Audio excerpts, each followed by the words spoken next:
Wopila tanka echa, medakia pi wopila nicha, pinagigi washte wopi.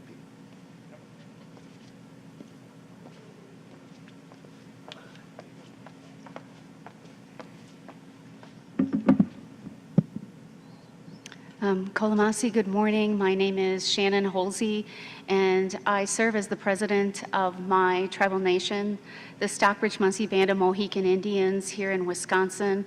Although Wisconsin is not our original ceded territory, we come from the east in New York. I would also like to acknowledge this morning our presence here in Madison, Wisconsin, or the homeland Dejop of the Ho-Chunk Nation.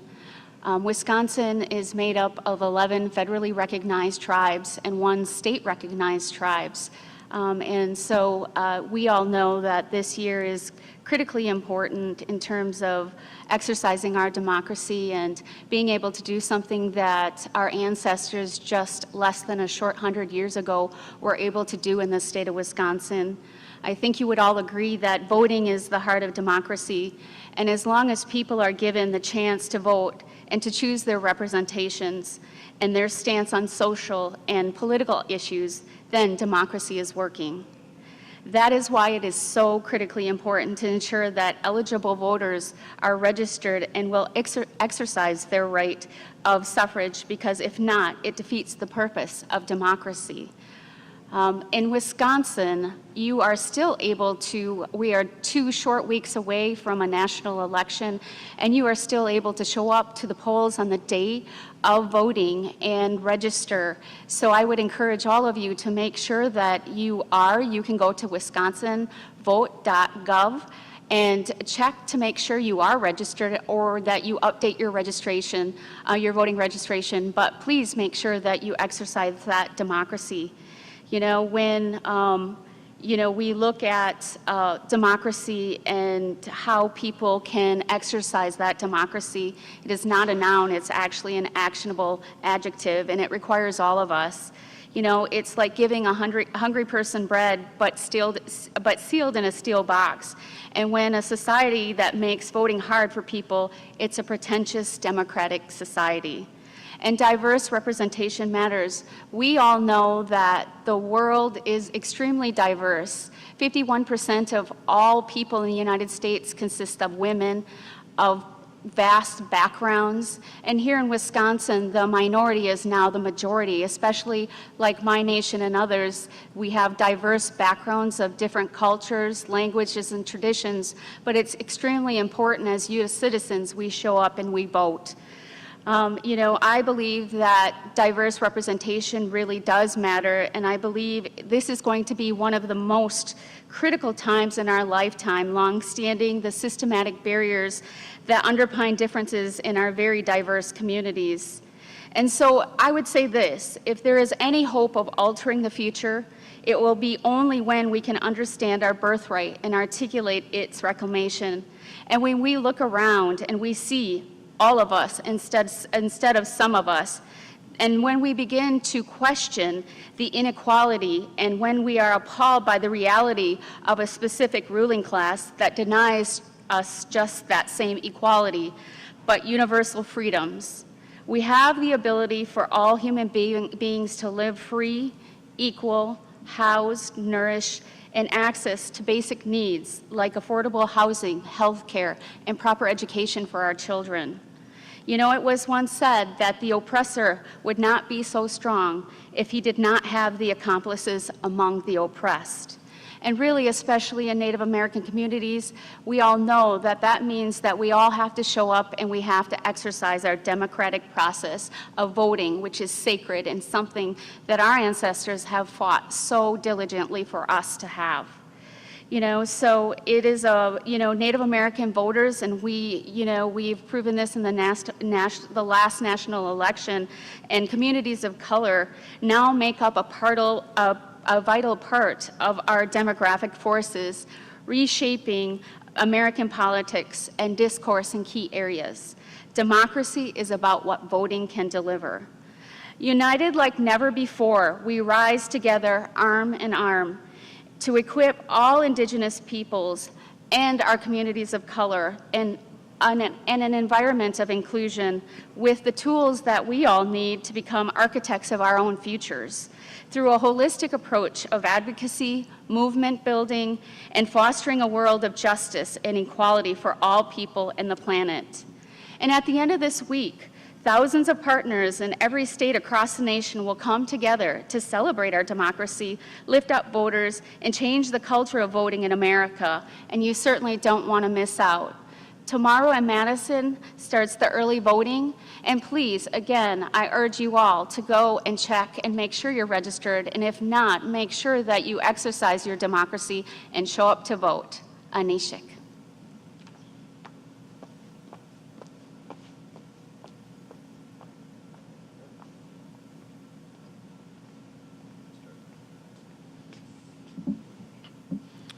Aho, ombe wiki dego they know hikte wiblahan.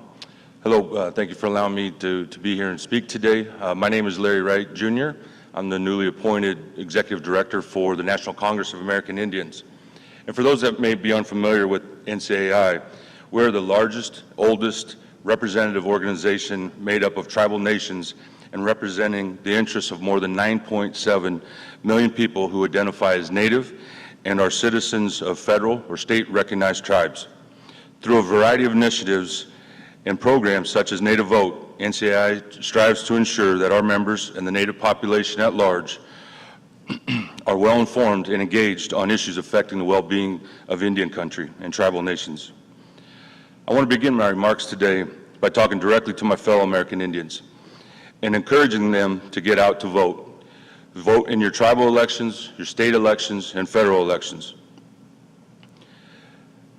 The last one is particularly important due to the unique government-to-government relationship between the United States government and tribal nations. Federal law has an enormous impact on the day-to-day lives of Native people in ways that are not true for other citizens. If we are to be heard, we need to exercise our right to vote. And now more than ever, it is critical for Native Americans to elect representatives who reflect our values and who understand our history. In 3 weeks, it is possible that Congress's attempt to make sure that our most precious resource, our children, are raised in their culture and with Native families and Native support systems might be overturned by the United States Supreme Court. If this happens, we will need allies who understand that our culture cannot exist without our children. We cannot be silent on issues related to our future generations, and for that reason, we must go to the polls. Additionally, it was only 6 months ago that the Supreme Court overturned 250 years of federal Indian law and attacked tribal sovereignty by allowing state criminal justice systems to encroach into our sovereign countries and our sovereign territories without our permission. We cannot be silent on issues of sovereignty, and for that reason, we must go to the polls. Not only that, but the next Congress will likely decide how Native health care and education systems are funded, how Native American sacred sites are protected, and whether our Native homelands will continue to be ravaged by the effects of climate change. And for these reasons, too, we must go to the polls. We don't only go to the polls for our future, but out of respect to our past. Our ancestors fought long and hard for the right for all Native people to vote, a right we have enjoyed for less than 100 years at this point. When we go to the polls and voice our opinions, we honor those who came before and made sacrifices precisely so we could determine our own futures. In 2020, that is precisely what Native voters did. The Native vote made a huge impact in that election. Despite the challenges posed by the COVID-19 pandemic, Indian country was engaged in local and national voting, as evidenced by the fact that turnout in 2020 among Native Americans voters was the highest it's ever been. Data analyzed by NCAI even showed that American Indian, Alaska Native voting age population percentage in 7 states was larger than the voting margin that determined the winner, meaning Native people's voice had a role in swaying those elections. And this trend is only going to continue because Native Americans are one of the youngest and fastest growing populations in the country. And that is why I'm honored to be here today and want to emphasize that every vote counts, every Native vote counts, and every Native vote matters. Beyond that, I invite everyone, Native or non-Native, to continue to learn more about the issues that matter most to you and your communities, to hear from candidates and experts at various events and forums like this, and to participate in all the conversations like this one that you are able to do. Our democracy is strongest when everyone is participating. And again, it's been an honor to be here and be part of this event, and I thank all of those that had a hand in able to bring this together and bring our people together. Gatega, Wiblahon, Shenon, thank you.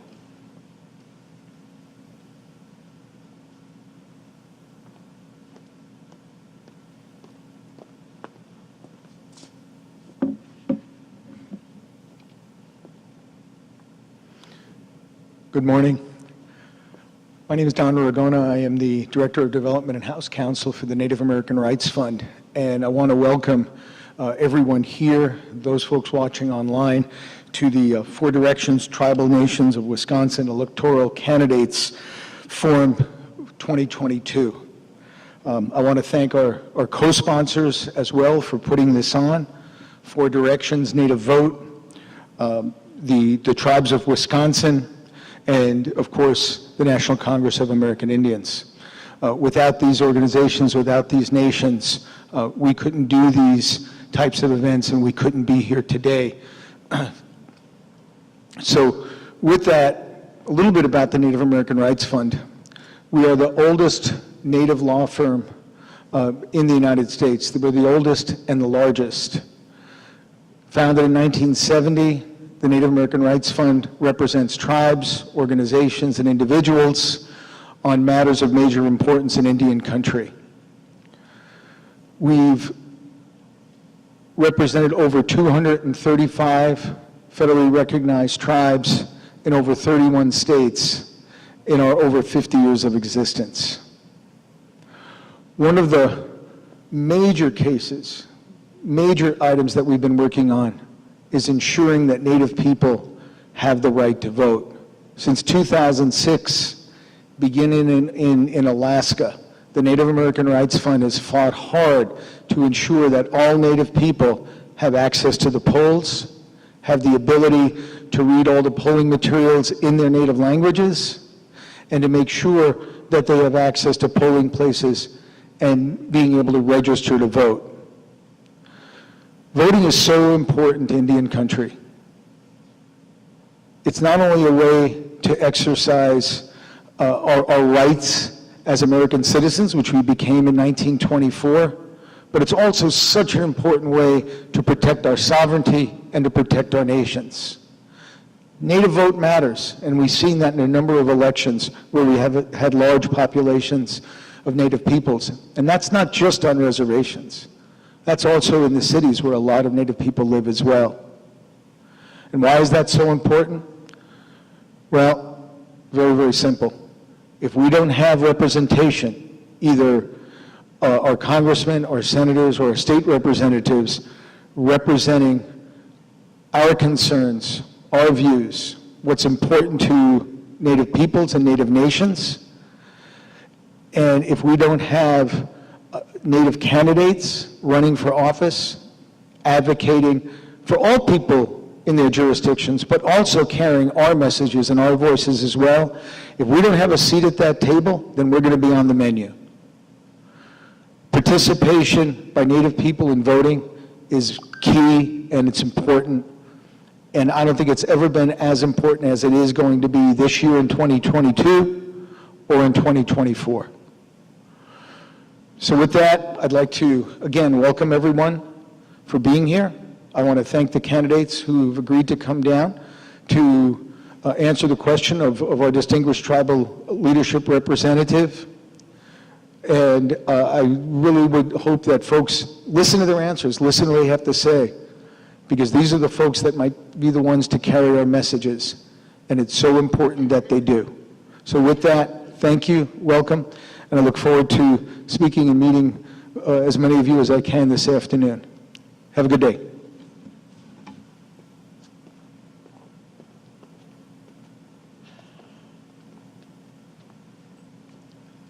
Good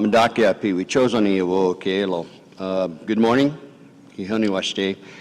First of all, my relatives, I want to wish you health and help as we go through this. And thank you for having us here in the state of Wisconsin. This is one of the most highly contested battleground states that is going to be happening during the midterms. My name is O.J. Siemens. I'm the co-executive director of Four Directions. And we actually done this before. We did the Native American presidential forums back in Sioux City, Iowa in 2019. We did another presidential forum in Las Vegas in 2020. And what we saw was that by doing this and by having different candidates come up and talk to tribal leaders, tribal members, tribal organizations, our elders, is that our issues were heard. And we always use this as a learning process, educational, in one which we can learn about the candidates, their office, but also more importantly, they learn about us. They learn about our issues. They are geared towards answering things that affect us, that are treaty obligations, our sovereignty, our culture, our tradition. And I always found that it was very powerful to have these candidates come up here and meet with tribal leaders and discuss how these issues are. Right now, the voting age, the Native American voting age population of Wisconsin after the last Senate is 98,000. That can determine any race, and I can tell you right now, this race in Wisconsin is going to be coming down to, maybe a couple thousand, if not less. I mean, it's going to be that highly contested. And so, it's really important that, the tribal members and the tribal leaders throughout Wisconsin talk to their members and get out the vote. I mean, it's really important of where our future is going. And, we don't tell you how to vote. I mean, that's what you know. That's what you know as far as what needs to happen here. What we do want you to do is to vote. Now, midterms are always saying it's a low turnout. I can tell you since 2020, tribes used to do voter turnout. We'd hit 20, maybe it was a really good day, 25% of voter turnout. After 2020, we actually were hitting in the 50s, 60s of tribal members participating and turning out during the elections. So there is a good reason why we're having this, and we're trying to ensure that all the tools, all the information that people need are out there. Particularly here, in which tomorrow is you have your early voting starts. And we, Four Directions, want to work with tribes and help organize getting out the vote through all the tribal nations here, and ensure that you have the necessary means in order for the tribal citizens to participate in this.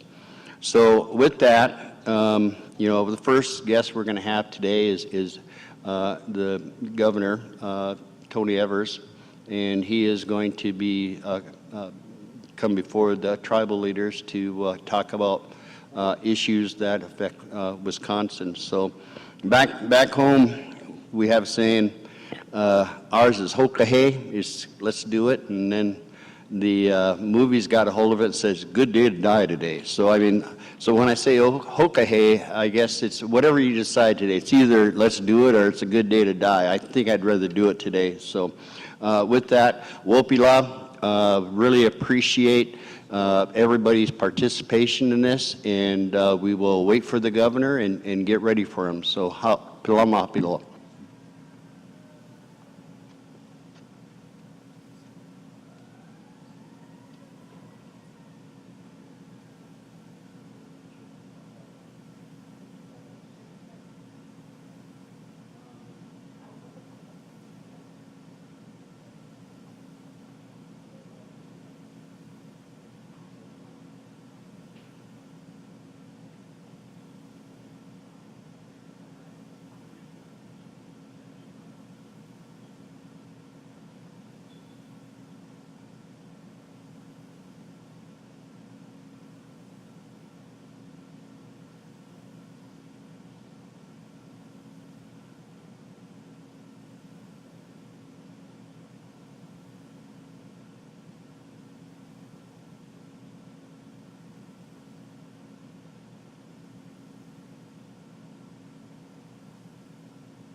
I came late last night, Did you?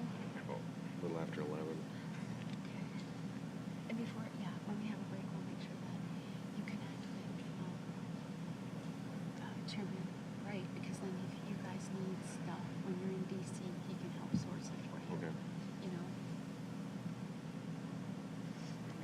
So the two questions we would run down once and then come Yeah, back to me, I think or try to so. do them? I think we'll do is we'll make sure. I think so, yeah. Because we're time constrained. We'll do that, but I think we should be able to get through them in 30 minutes because they're his questions. Okay. Great.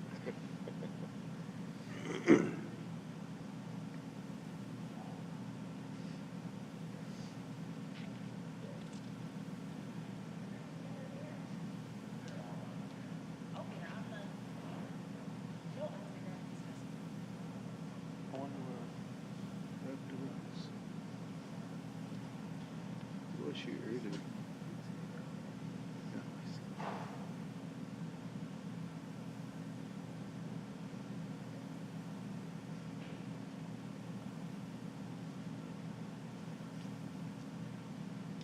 then you could or there. Okay, you're gonna speak from there. Yeah, I can speak from there. Great. Is that okay? So when I see him, then I'll start. Perfect. Yeah.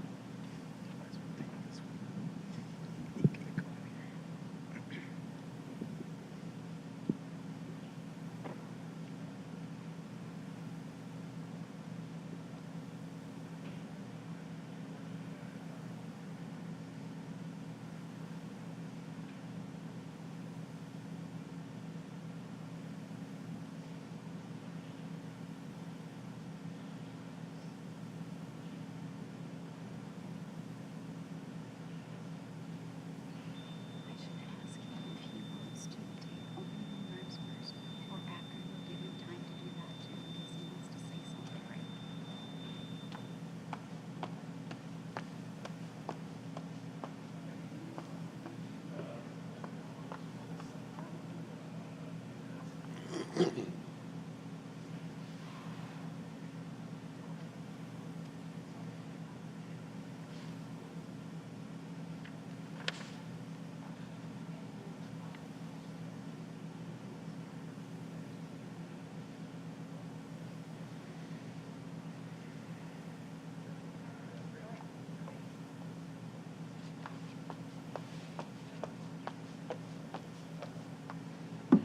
Kalamasi, good morning, everybody. My name is Shannon Holsey. I'm the president of the Stockbridge Muncie Band of Mohican Indians. And joined with me are my other fellow tribal leaders. We have Chairman Hill, we have Chairman Van Zyl, President White Eagle, and also joining us is Chairman Reynolds. This morning, it gives me great pleasure to be with you to discuss how critically important this midterm election is, and especially in Wisconsin, and what a significant relationship that the state of Wisconsin's federally recognized tribes and the one state recognized tribe have with Governor Evers and his administration. I think you would all agree over the past several years it's been unprecedented and very challenging. And I think my fellow tribal leaders would also agree with me that in spite of that, the person I'm about to introduce really rose to the occasion in terms of his engagement of the state of Wisconsin and making sure that we had access to levels of safety through vaccination and finding ways for our children to learn both remotely and returning back to school safely, as well as making sure that in spite of all those things and a lot of the internal challenges that his administration has faced over the course of these past few years, he always put the needs of the Wisconsin citizens first, and most inclusively, which we hadn't always had the pleasure of having, was that of the state of the Wisconsin state federally recognized tribes and that engagement. This man has the pulse on what's happening in Wisconsin and understands the critical issues that we are not facing just from these past 3 years, but the challenges we have as Wisconsin citizens moving forward, whether it be stewarding of land and its protections, whether it be adequate funding for our public schools and school systems, making sure that our public safety departments are have the resources that they need. And most importantly, the contentious issue that we are currently facing as women in the state of Wisconsin with women's reproduction and health. I can't say enough about him and his leadership and the engagement that not only the tribal nations have had with Governor Evers, but also his engagement of his citizens and the care and the love and the advocacy that he does each and every day to make sure that we have all of those basic needs met. And I know that in the coming years, when our great governor of Wisconsin is reelected, that he will also make sure that there is a continuation and a momentum on the things that matter to all of us, and creating a level of parity and inclusion, because we know that the future is diverse, it's 51% female, and it's one of inclusion and equality. And as Native American tribes, we have for decades or hundreds of thousands of years, as we are seated here in Wisconsin, and before 100 years, less than 100 years ago, had the sacred ability to vote. We know that there is an assault on democracy, and it's very delicate. And when I mean democracy is very delicate, I don't mean delicate like a flower. I mean delicate like a bomb. And we need somebody that is going to strike that balance and bring all different voices together and come up to resolution of what we need to do, to be as Wisconsin citizens in a unifying way to make this state as great as I know he already has done. It gives me great pleasure at this time to introduce the Governor of Wisconsin, Tony Evers.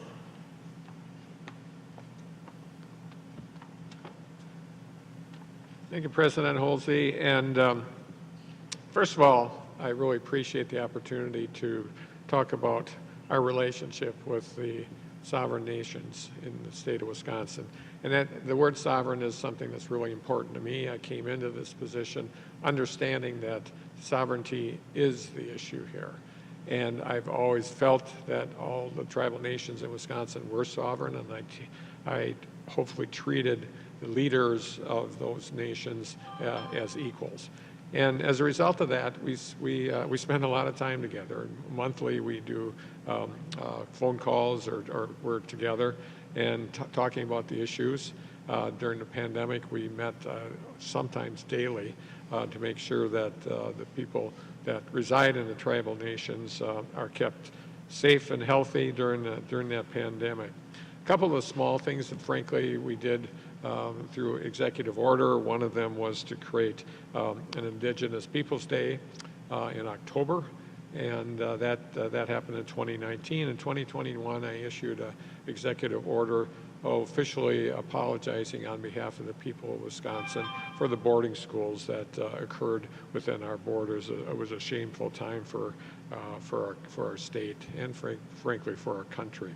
And I appreciate Secretary Holland's work around that issue too. And we put together, we do consultations on a regular basis, but I think we beefed that up so that it became more of a two-way street than a one-way street. During the pandemic, working with the tribal leaders has been one of the most rewarding time of my life, frankly. The cooperation and the steadfastness of the tribal nation leaders and the folks that they represented was quite significant. Were there lives lost? Absolutely, but each of the tribal nation leaders, the presidents and the chairs, did just such a great job. They saved lives, and their public health people saved lives, and there was never any backing off on that. I know the politics of COVID-19 were quite significant across our state and across our country, but at the end of the day, there were no politics with the tribal nations here in Wisconsin.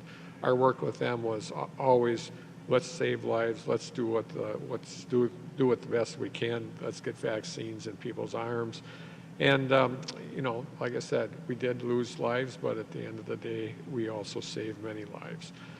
In addition, during that pandemic, we were able to use federal funds, both from the Trump administration and the Biden administration to help the tribal nations in some of the projects that were delayed or caused some stress on those lands, from issues around broadband to early childhood programming, mental health, and of course, President Holsey and others have been working on a wellness center, and we are able to provide some resources for that.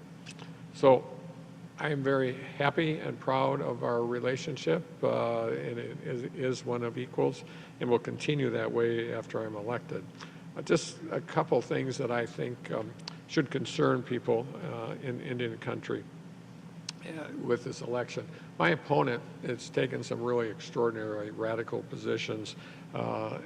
For example, the 1849 law that will criminalize abortion in the state of Wisconsin, no exceptions for rape or incest, and my opponent has already said that he plans to implement that law and do everything he can, frankly, to make our folks that are women of our state of Wisconsin, and obviously the tribal nations, second-class citizens.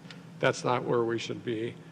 Any kind of reasonable gun safety issues, red flag laws, or universal background checks, that's never going to happen on his watch. And probably the most important piece is our voting rights. And my opponent has not decided who won the last election. He believes it was fraudulent, when every court in the state of Wisconsin and across the country has said otherwise. That sort of single-mindedness around, the big lie, we don't deserve that in the state of Wisconsin. So those are the three issues that I think are really egregious around my opponent. In addition, I'll make it 4. We'll have an even number here. He also wants to defund our public school systems.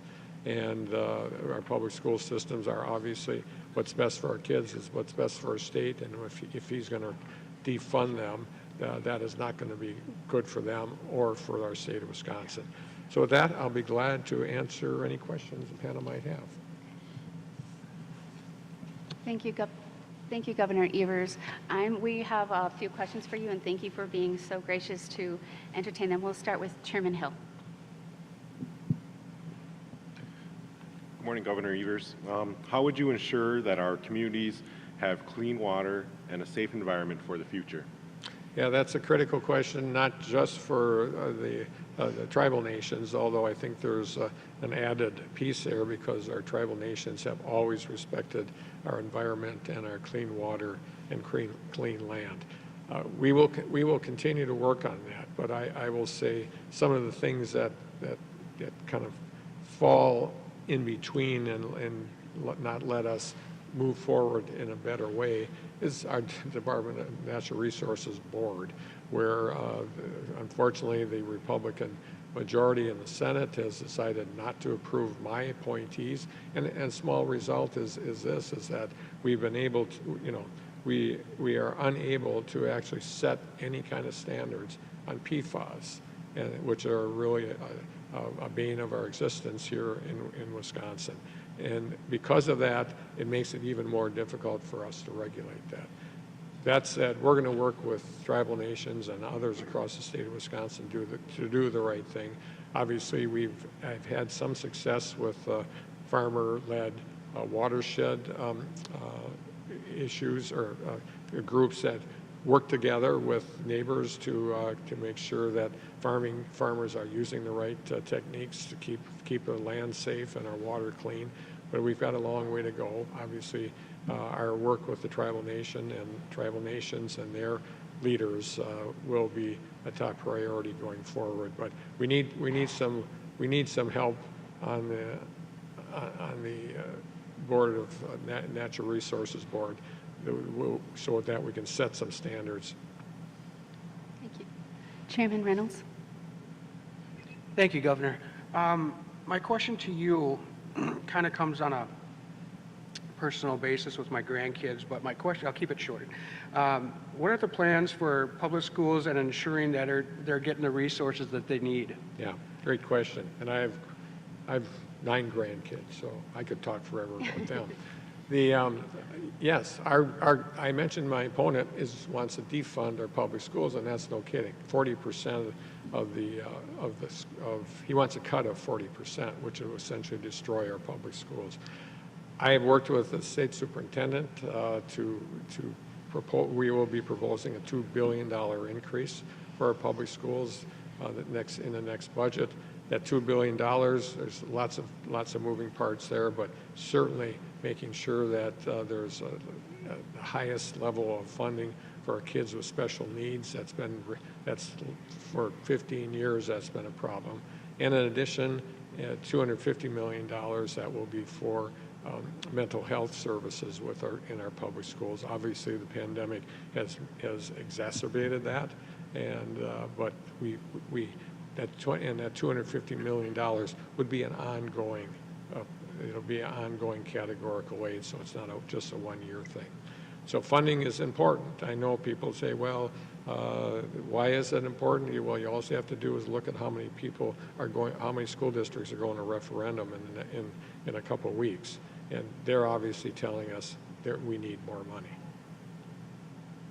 Thank you. Chairman Van Zyl? Good morning, Governor. Good morning.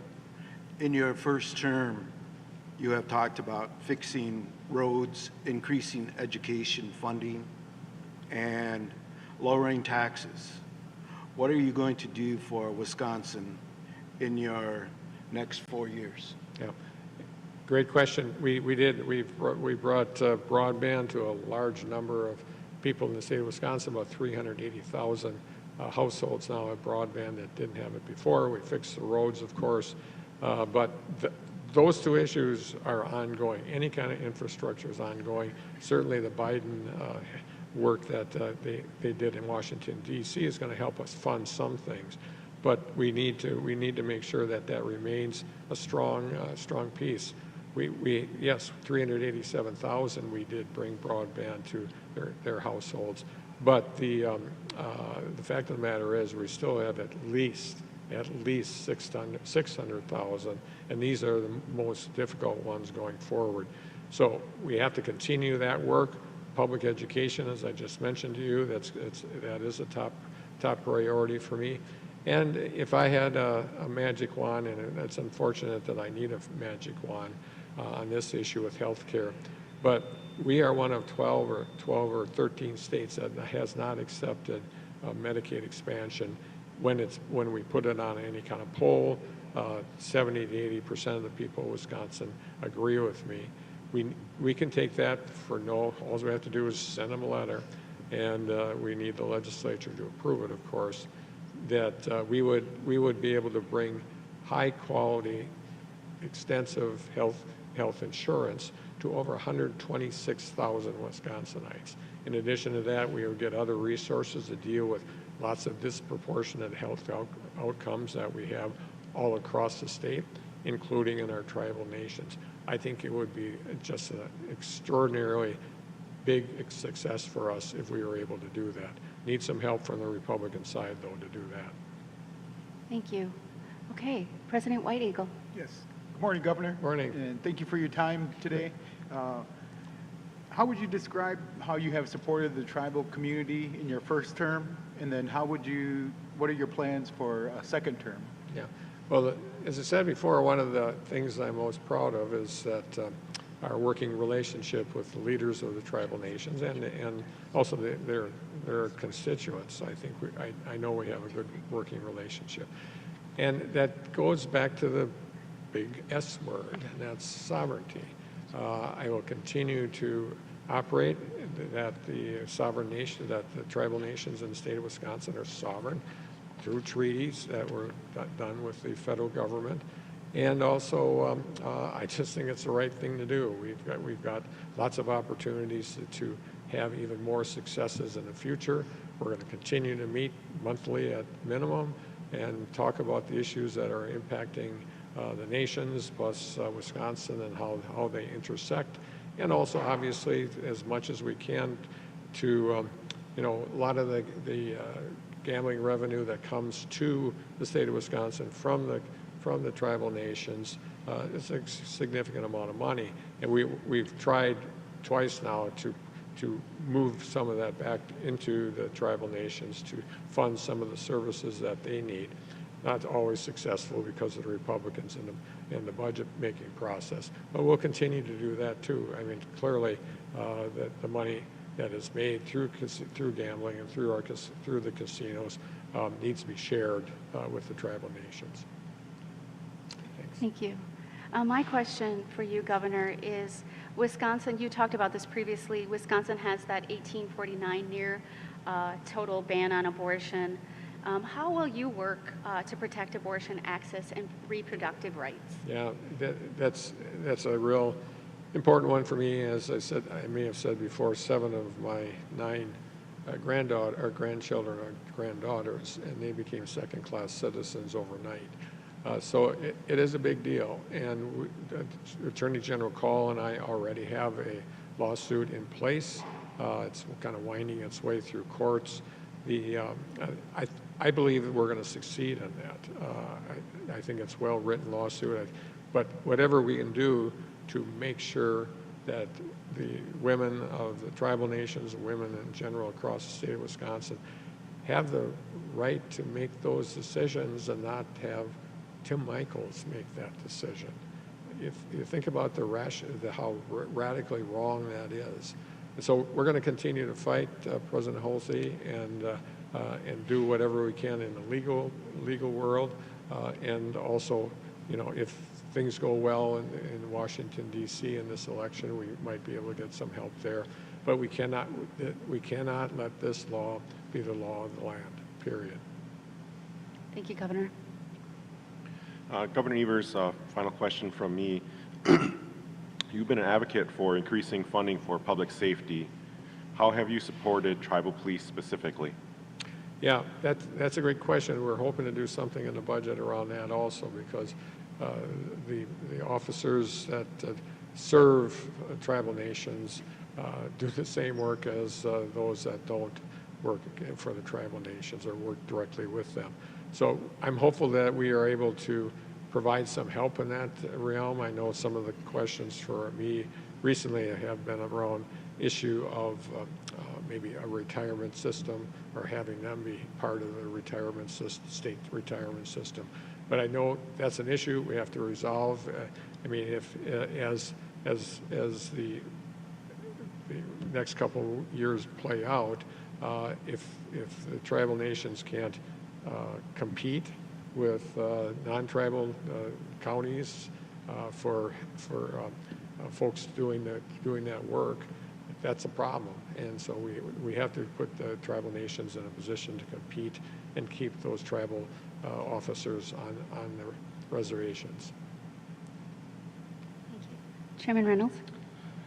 My final question, going down the road of sticking with the youth, why should the youth vote for you?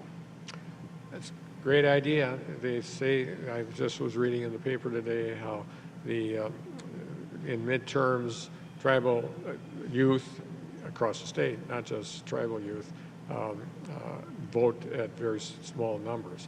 We have to show that what we're doing is good for their future, and that's why I always focus on what's best for our kids is best for our state, and that's our education system, whether it's in the K-12 world or whether it's in the higher education world.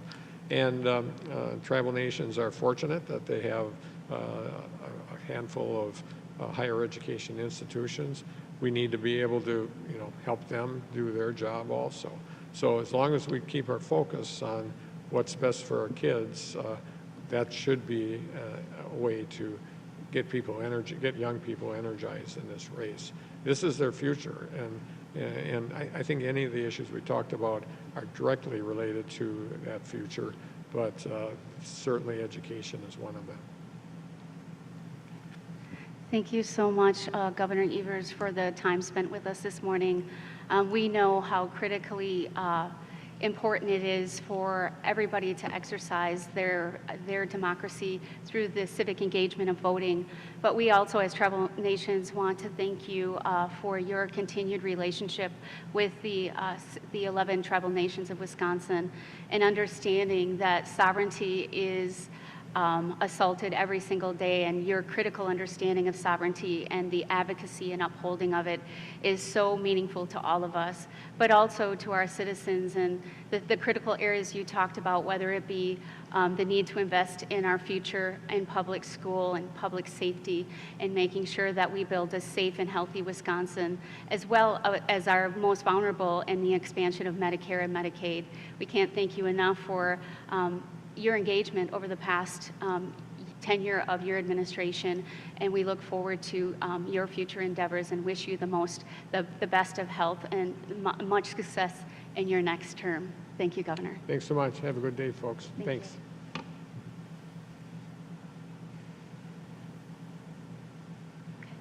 All right, good. Okay. Okay, Breda.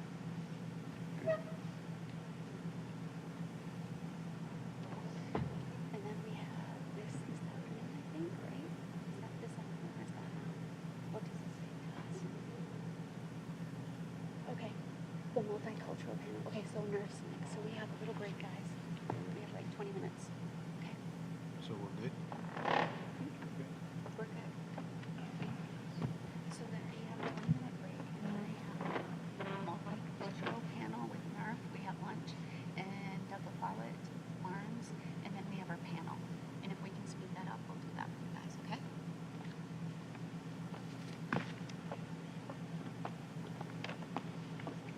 So things in your world.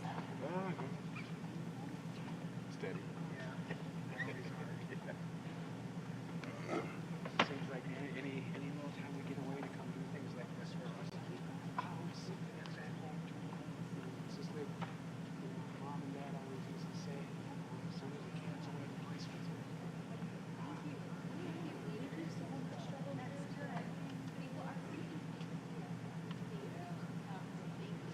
Thank you so much for being here. And I'm Sandra, by the way. I work with the CAS City Engagement Team.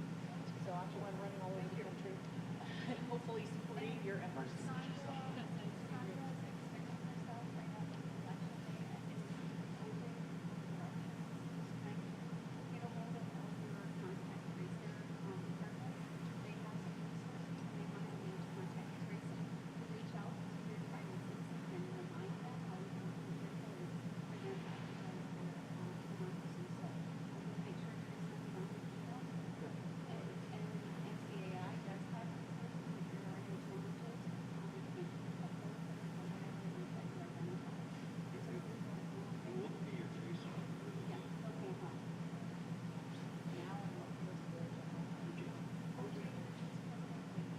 Yes.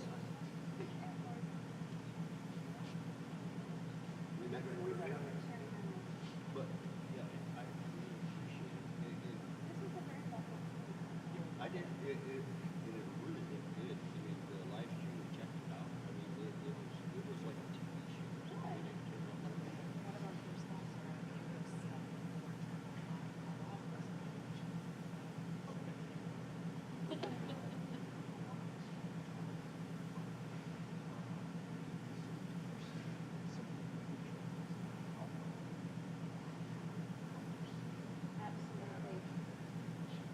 I have all of that for every tribe.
we need to take this.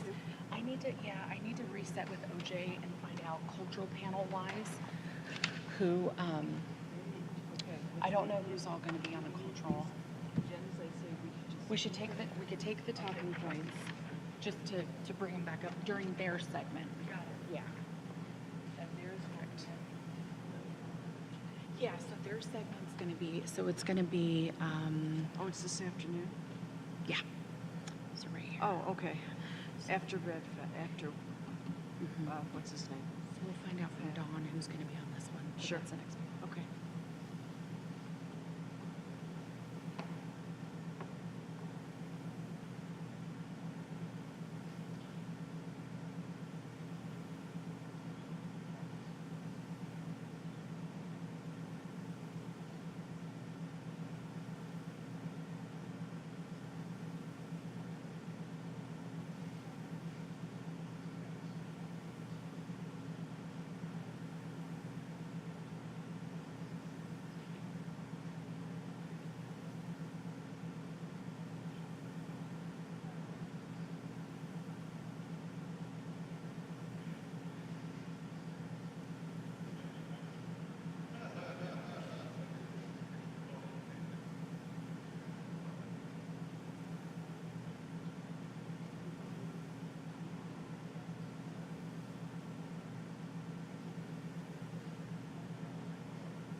Oh, there we are. Okay. Are we on camera?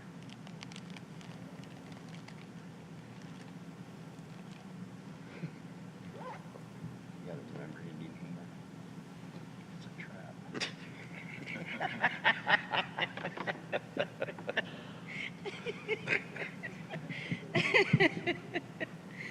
Oh, Lord.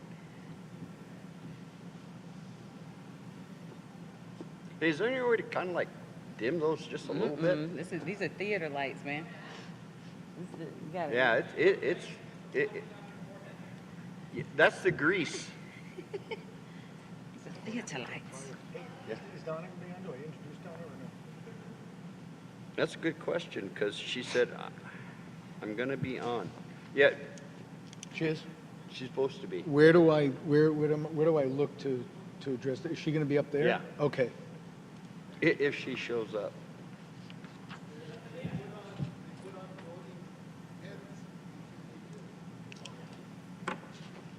Oh. Where'd you learn how to throw? Yeah. I can sew, I can throw.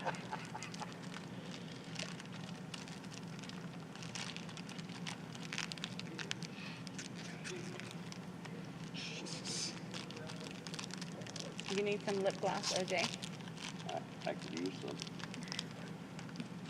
It's high shine. If I did though, then I'd have to be ducking lessons all day, so. It's high shine. All right. How many people are watching? I don't know, don't care.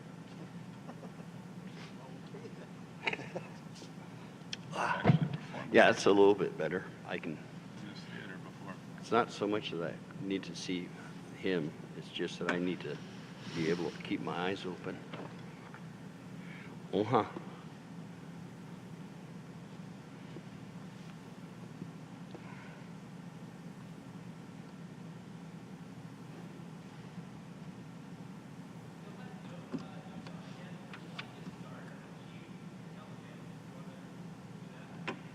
I can't hear you.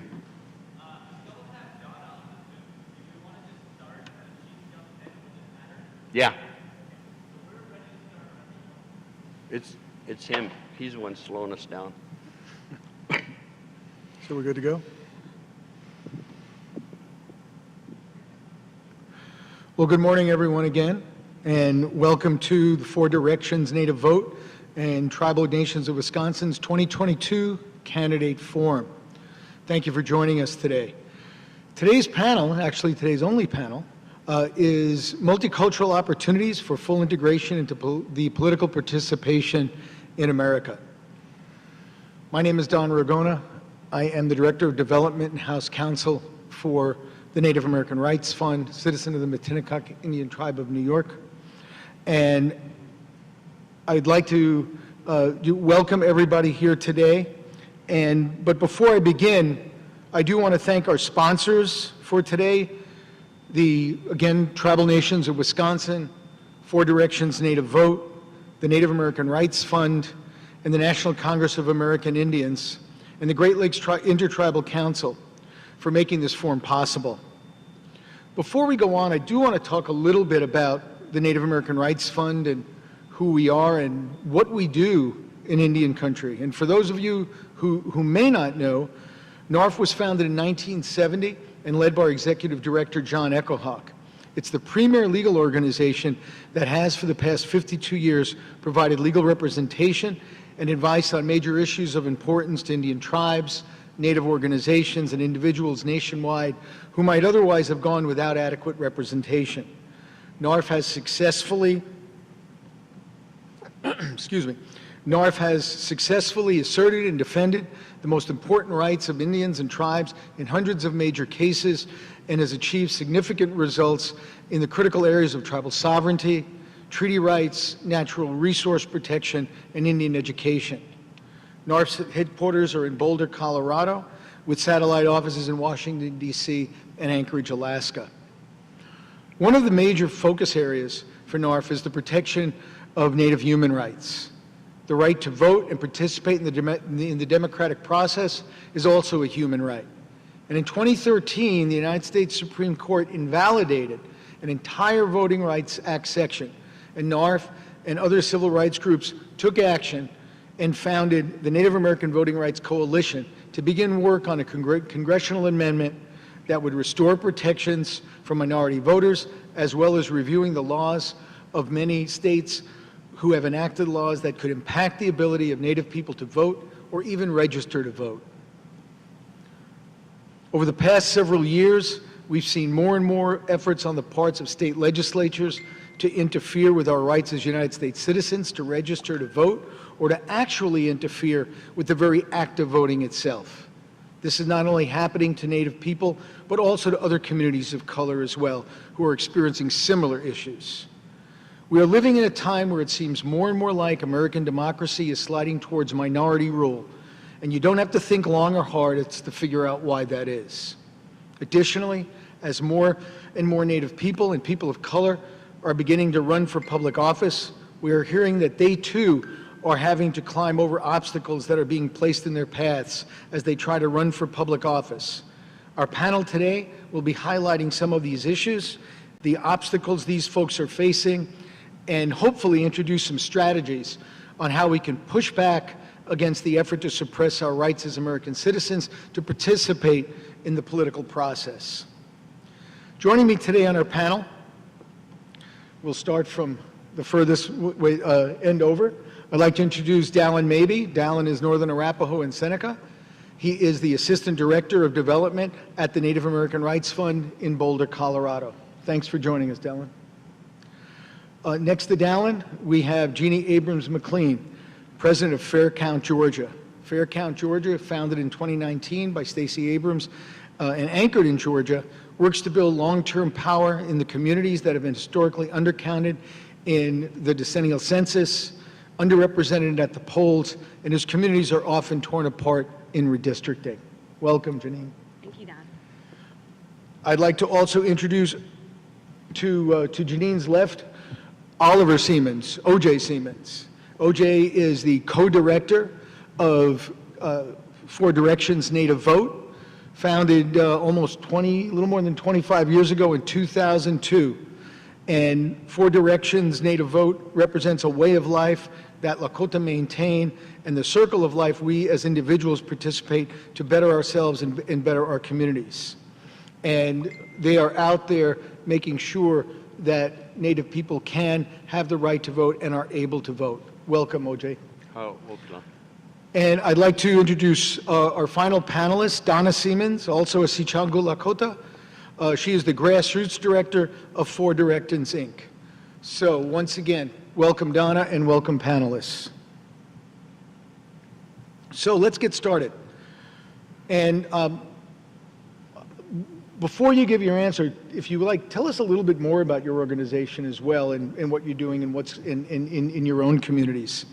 So again, thanks again for participating. And so let me ask this. All of you have either worked with people who are running for office, have ran for office yourselves, or have been told by your community members who have run for office that they've run into obstacles in just being able to vote or even registering, or even to be able to register to vote. So we've got candidates, we've got individuals, a lot of people facing certain obstacles. So with that, what are the barriers that each of you or your community or the candidates you worked for and worked with faced in order to participate in the electoral process? And B, how are they overcoming these barriers? You first. Me? Anyone. You can fight for it. Well, again, He Honeywash Day, good morning. First, I'll talk a little bit about Four Directions. We have been at this for over 20 years. I think we are the only national Native organization that is actually stationed on a reservation. We live on the Rosebud Sioux Indian Reservation in South Dakota, and that's where we operate our headquarters at. We've been at this for quite a while. We are nonpartisan. I can tell you this because we have sued Republican Secretary of States. We've sued Democrat Secretary of States. We haven't sued any independents yet because they haven't gotten to power, but if they ever do, I think we'll be suing them too. You know, I say this jokingly, but it is so terrible that when you have to wake up every morning wondering what rights are going to be taken away from your people. And so we've been doing litigation. We've actually sued the state of South Dakota 3 times successfully. Just lately, our daughter, Donna, she's our grassroots organizer, actually went out with Demos and did an investigation on the motor voter law because the state's supposed to, through their driver's license, social service program, are supposed to register voters. Well, we found not only didn't they register them, some people that came to register, they tore up their voter application right then and there and threw it away. We are now doing a settlement in federal court in which they're supposed to correct these practices. We actually started the first push for satellite offices on the reservation that mirror the election offices throughout whatever state you're in. So like in South Dakota, they have 48 days to vote early. Of those 48, 30 of them you can actually register and vote that day.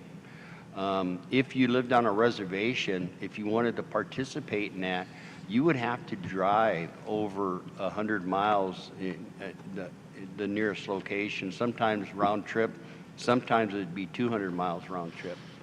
And so we actually got into litigation in South Dakota, and we were able to establish a satellite office on my reservation, a full-time office, and on the 2 on the Oglala reservation, one in Wambalee, which is in Jackson County, and another one on the Oglala Lakota County. And so we've also saw that when we were able to take away those barriers, it made it a lot easier for people to participate. We did the same thing in Montana. We sued the state. We were able to establish 3 satellite offices. We got done there. We kept on pushing, There are now 13 satellite offices on reservations within the state of Montana. We also did the same thing in Nevada. In Nevada, we worked with veterans, and the veterans were from the Korean War, World War II, Vietnam veterans, and as plaintiffs, we filed a lawsuit against, at that time, and still there, Secretary of State Sagaski. We won our preliminary injunction, and we established satellite offices on Pyramid Lake and on the Walker River Reservation. And again, keep on pushing. We filed that in 2016. We kept on working with the legislatures. They actually codified basically what the federal judge ruled in 2016 on establishing satellite offices on the Indian reservations. And we thought we were doing pretty good. One of the things you got to know about, they changed their constitution in Nevada, in which allowed equal access. Well, in Nevada, to change your constitution, you actually have to go through 2 legislative sessions in order for that constitution to be changed, which they did. In 2019, they finalized it. And lo and behold, we thought, once you think you got things done, everybody is kumbaya, they're ready to work together and let people have that equal access. We ended up just filing a month ago another voting rights lawsuit in Elko County, Nevada, basically because let me explain this. Elko County in Nevada is the richest county per cap, and the county seat itself had 120 hours voting and election day voting. There's a reservation called the Shoshone Paiute Duck Valley Reservation. that if you drove would take you about hour and a half if the roads were good and the cows weren't on the road. And they only allowed them 8 hours. One 4-hour Friday and another 4-hour Friday. So the Friday before the election, the tribal members on Duck Valley were already done even participating. So we filed a lawsuit, and we were able to at least get them 40 hours. And we got them voting on election day. And then what happened then was really cool. We were given citizenship in 1924. Well, it took 98 years for them to finally get equality at the ballot box. So starting in 2024, the Duck Water, the Shoshone-Paiute Duck Valley tribe is going to have full, complete access, the same hours, the same days as the Elko County. So, I mean, it was a good victory, and that was just done last Wednesday. We finally got out of court. But, you know, what I'm saying is that there's never a day if you're a person of color, or you're Native American, that you wake up thinking, it's going to be a good day. You know somewhere, somehow, somebody is going to try to keep you from participating in the electoral process because of your color and because of the way they think you're going to vote. So, you know, I'm really thankful to be on this panel, and thank you, Don, for agreeing to moderate this, and I will be quiet for a while. Awesome. Janine? Yeah. So, OJ, thank you, and for directions for everything that you do. So Janine Abrams McClain from Fair Count. We are a nonpartisan, nonprofit organization, so we do not advocate for the election or defeat of any candidate. But we do a lot of work. We were originally founded to make sure that people were counted in the census. But our work has really evolved from that. We focus on communities that are historically undercounted in the census, those that are underrepresented at the polls, and those whose communities are torn apart during redistricting. And the way that we work is we do deep dive, non-extractive organizing. So the people the communities we work in, we don't hire people from Atlanta and then send them down to South Georgia. We hire people who live and work in those communities, whether we're in Georgia or other states that we were in 2020. And the reason we do that is because you have to build trust, you have to be on the ground with people to really understand the needs of those communities. And so I'm really proud of the work that we've been able to do. And we, again, we started with the census, but in 2020 we were active in several states for the general election, and then of course in Georgia for the 2021 senatorial runoff. And one of the things we saw in 2020 was that there was record turnout of Black and brown communities as well as young voters. And this not only had an impact on communities or Georgia communities, but it also had an impact on the country because it basically changed the balance of the Senate. And so we want to make sure what we're doing right now is we're making sure through our Vote 365 work in Georgia specifically that communities understand that elections are decided on the margins, and the communities that we work in are on the margins. We work in Black, Latinx, and Native American communities in the state of Georgia for our Vote 365 work. And the reason that we're doing this is because you would think in 2020, where you saw all of these people be able to have their voices heard, you would think that people should make it, say, hey, this was a success. People were actually able to get out and vote and make their voices heard. But what we've seen in response to that is a backlash, especially against Black and brown communities. And now we see different laws on the books that are essentially designed to basically suppress those votes. Since 2020, over 19 states, or at least 19 states, have enacted restrictive voting laws. And so what we're trying to do is, from the ground up, make sure that people know what barriers they face, and also know that in order to, you can't out-organize voter suppression, but what you can do is you can overwhelm the system. And so our thing is, Come out just like you did in 2020, regardless of who you're voting for, but make sure that your voice is heard. And then the last thing I'll say is with regard to redistricting. In addition to having states pass these suppressive laws, we now are seeing, so back when Shelby versus Holder, that particular case gutted the Voting Rights Act in 2013, we now saw all of these states that were subjected to pre-clearance, meaning you had to get permission or approval from the federal government for those, for the new maps that you've drawn for voting districts.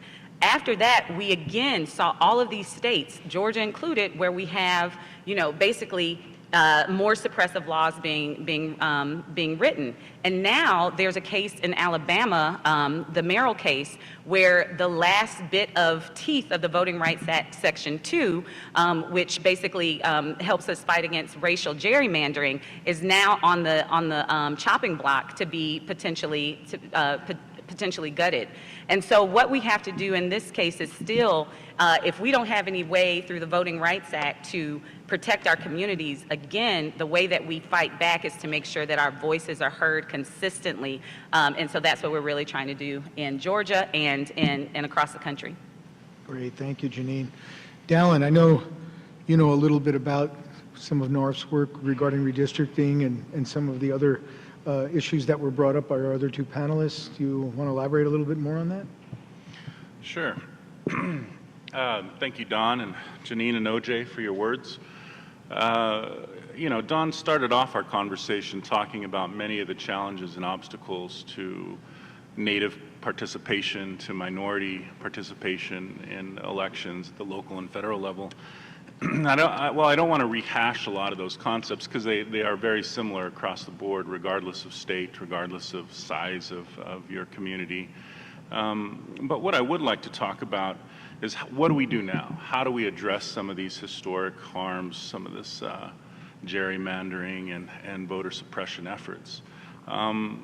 Like many of you who may be tuning in, or some of the tribal leaders who have joined us today, I was raised in my community. I'm enrolled in Northern Arapaho, but I was raised on Cattaraugus territory from the Seneca Nation of Indians in Western New York.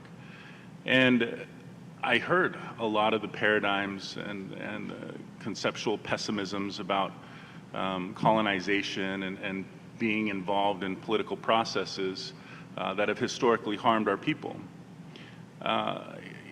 This country is not great because we know how to spend almost $1 trillion on the military or assert undue influence across the globe.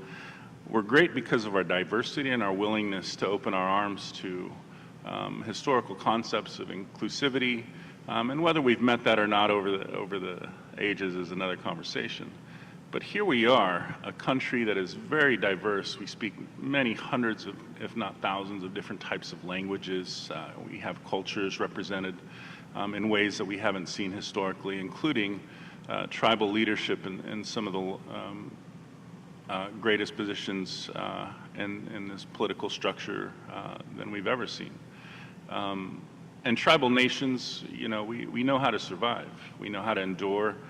What we are learning now is how to thrive.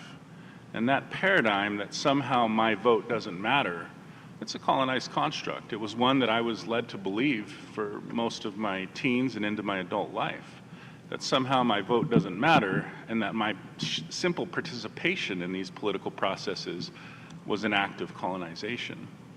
But I was lied to. I was deceived.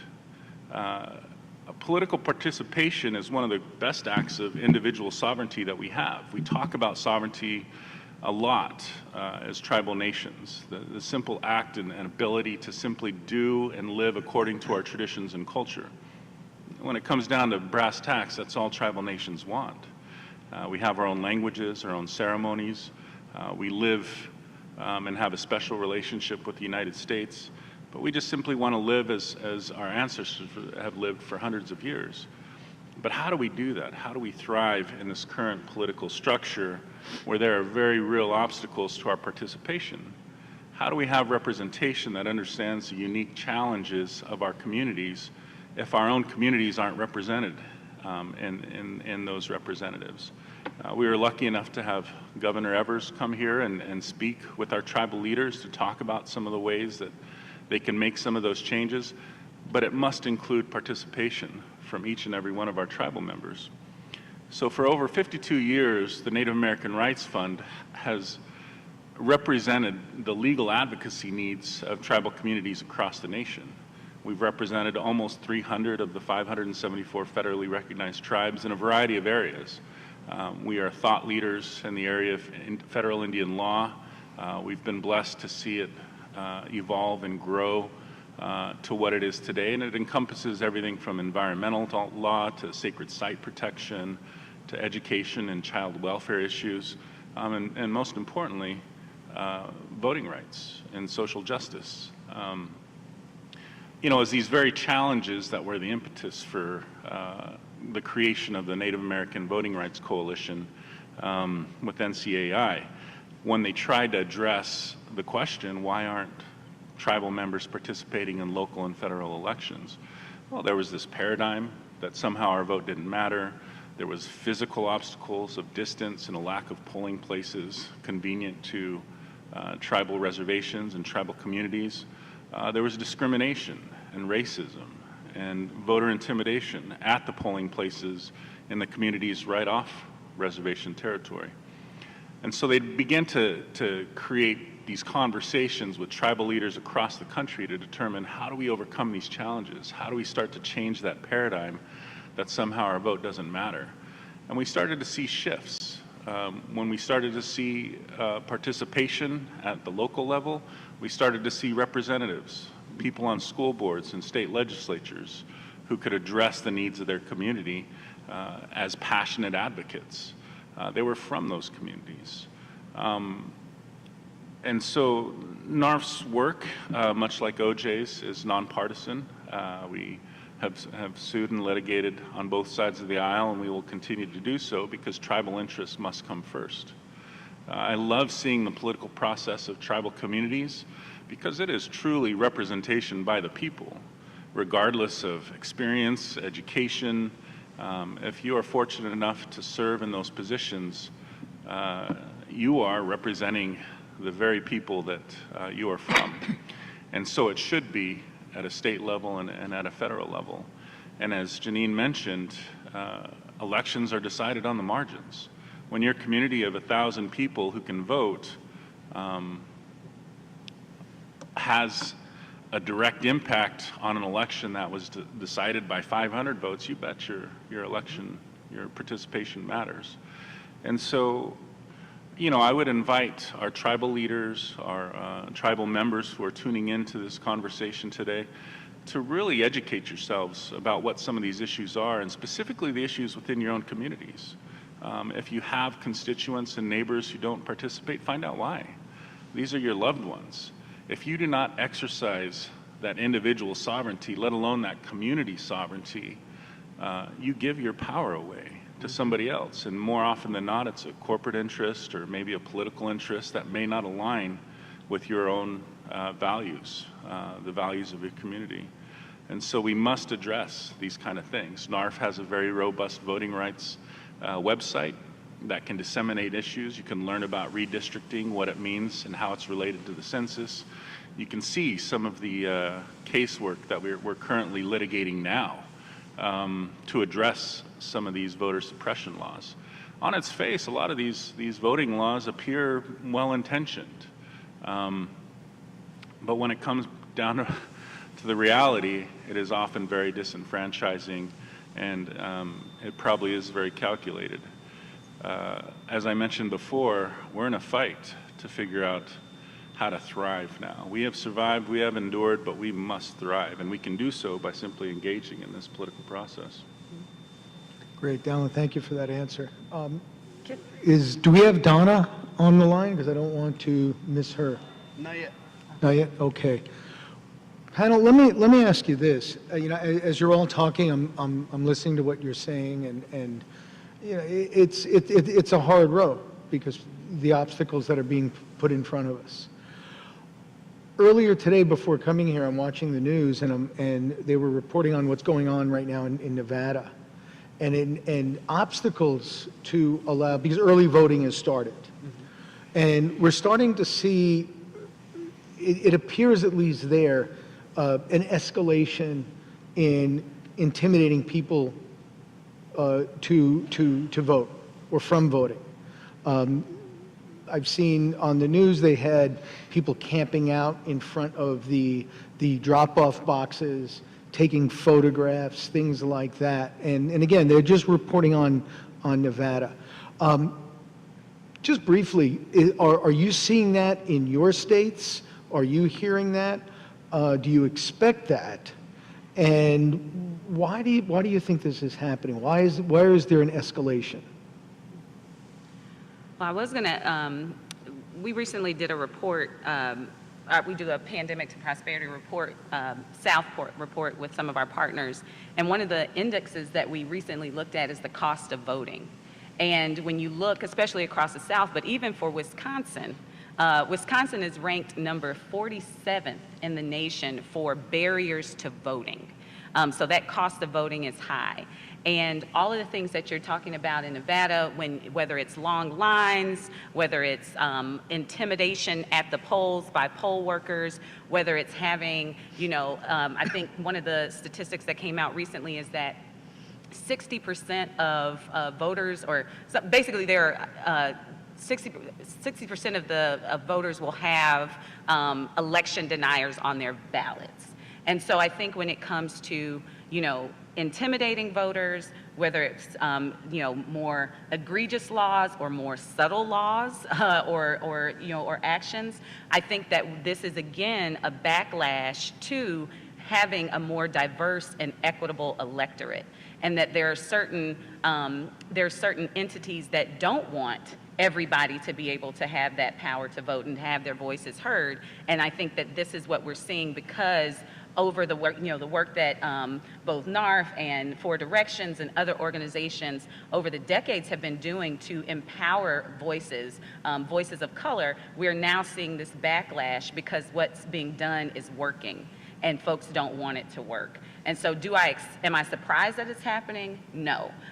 Do I expect it to happen? Yes. But again, the way that we fight back against this in places like Wisconsin and places like South Dakota and Nevada and Georgia is that we overwhelm the system by making our voices heard. And that's the best thing that we can do. Great, thank you, Janine. OJ or Dallin, do you have anything to add?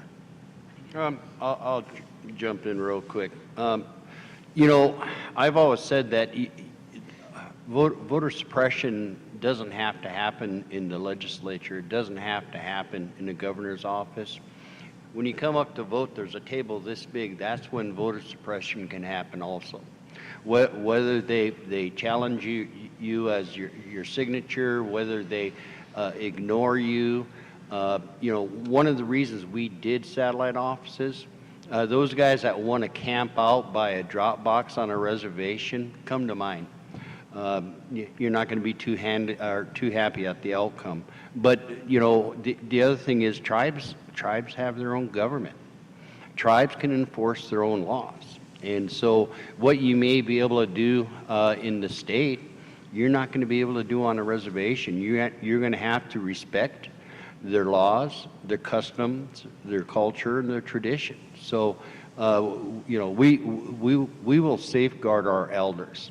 One of the things that I really want to talk to, and we all know, and people listening, there's 100 different ways that they could try to keep us from voting, and it goes all the way from the laws, like I said, to the table in front of you.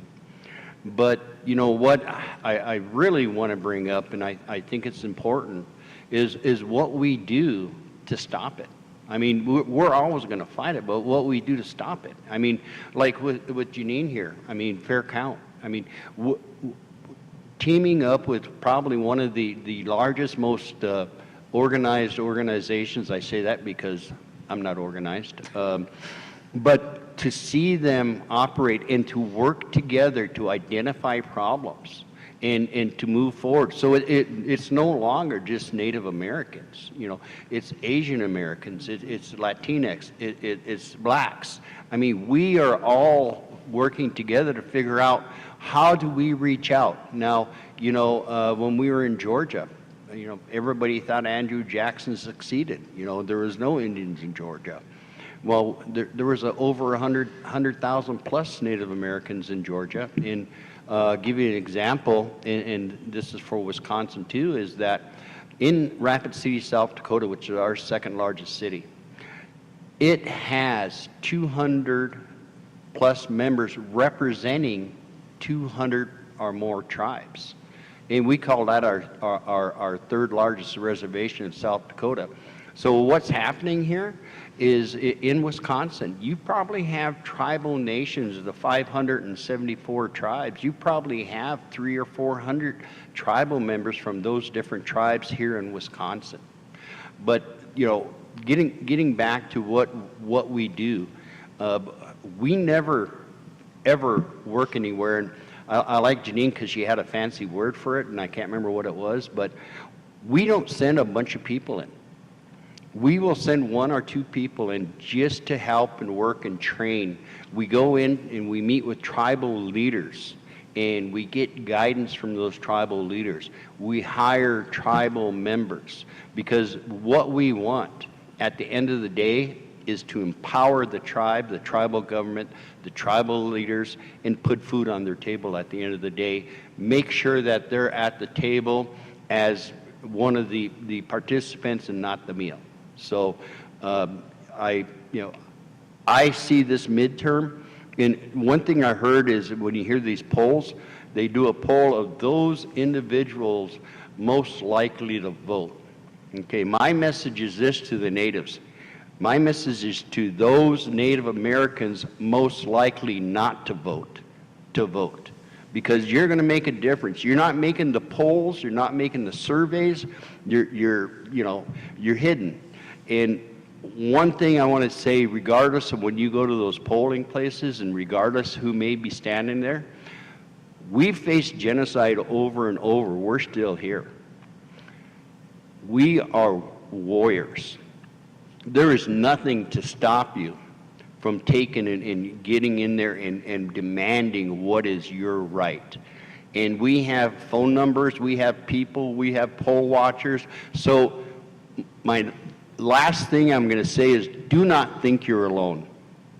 When you're walking into a polling place, you have us. You have people that believe in you. You have your ancestors standing behind you that were able to fight and sacrifice their lives for you to take that opportunity to vote, to protect our treaties, to protect our sovereignty, our traditions, and our customs. So when it comes to these midterms, I don't care what's going on, you're a warrior.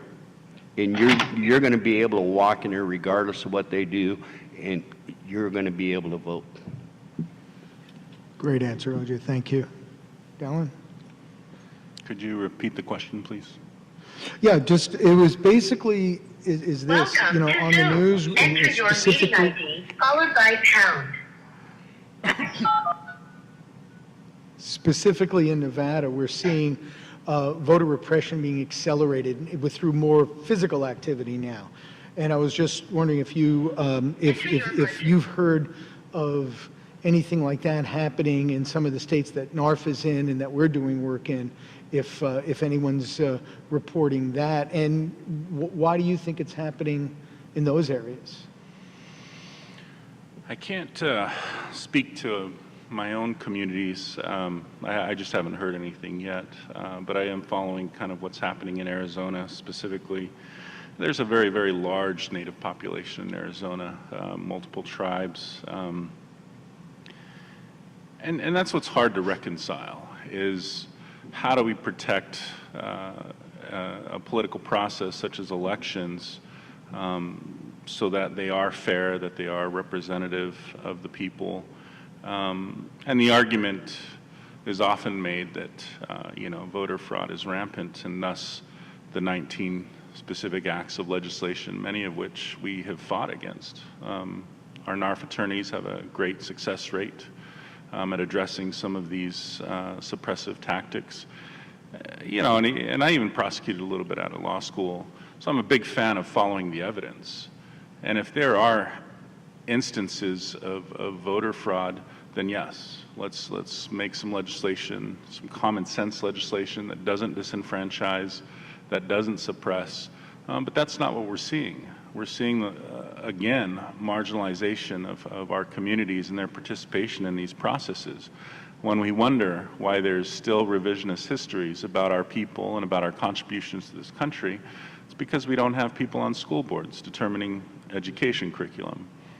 We have to participate. We have to fight, as OJ mentioned, and we know how. We are definitely all in this together, and our Voting Rights Coalition has worked very, very hard to not only bring litigation when necessary to combat some of these issues, but to provide toolkits and education tools that you can share with your community members to increase this participation. And so, NARF will continue to stand on those front lines with tribal nations, but it involves, it must require tribal nations standing up and advocating, tribal leadership advocating for their communities. So please, there's a supercomputer in almost every single one of our pockets. Information is at your fingertips. If you want to know how you can be involved, look up our Voting Rights Coalition website. If you have specific challenges that you need assistance, legal advocacy on, put in a request for assistance at Native American Rights Fund. Hopefully we have the capacity. We definitely have the expertise. Donna, I heard you're with us. Yeah, Hi and welcome. I know you're snowbound in Utah. Can you hear me okay? I can, yes. Okay, let me ask you this, Don. I just asked the panel that we were talking a bit about voter intimidation in various ways, various obstacles that we've been seeing over the past few years about trying to keep, whether it's Native folks or Black communities or Asian communities, trying to keep in various ways from those folks participating in the whole voting process. So my question, though, is I was watching the news today, and I saw in Nevada, that type of voter suppression seems to be accelerating, and it seems to be stepped up to now where you're seeing people, whether it's poll watchers or people camped out by drop-off boxes, where people are wanting to drop off their ballots for early voting. So let me ask you a question. In your work in the various communities that you're working in for Four Directions, are you seeing this increase in voter suppression and has this activity, has this been escalating in the areas that you've been? And if so, what are you seeing?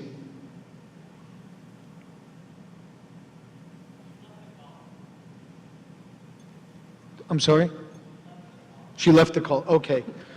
All right. Well, let's move on, and I'll ask it if she comes back. So, panel, thank you for those responses. They were very, very informative. Let me ask you this, and OJ kind of touched on the answer to this last question. In light of all these barriers that you mentioned, we see that the tactics are being used against us and are affecting all people in all communities of color, these voter repression tactics. Now, that being the case, how can organizations of color work together to overcome these barriers and support each other as we look towards the 2022 midterm elections and beyond? Oh, I can start. I think the key to that is working together. For instance, I mentioned that in Georgia, we have, at Fair Count, since last November, we've had our Vote 365 voter education and mobilization program. And that right now, for the past almost month, we've been visiting 45, or our goal is to visit 45 rural counties across the state of Georgia. And this past weekend, we were able to partner with 4 Directions and the Lower Muskogee Creek Tribe in Grady County, and we went to their intertribal powwow.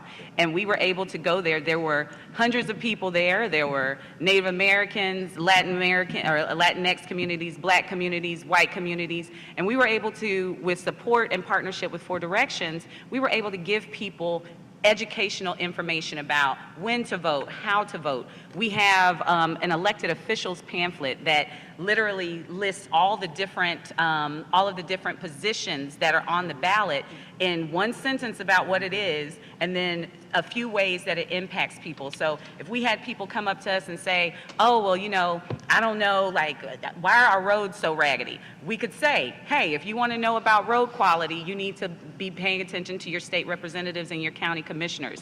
As Dallin has mentioned several times about education, if you're worried that you need to be paying attention to, you know, to the state school superintendent. These are the kind of things that we were able to do in partnership, but the key to it is also having conversations with people. And that's the harder part, the difficult part.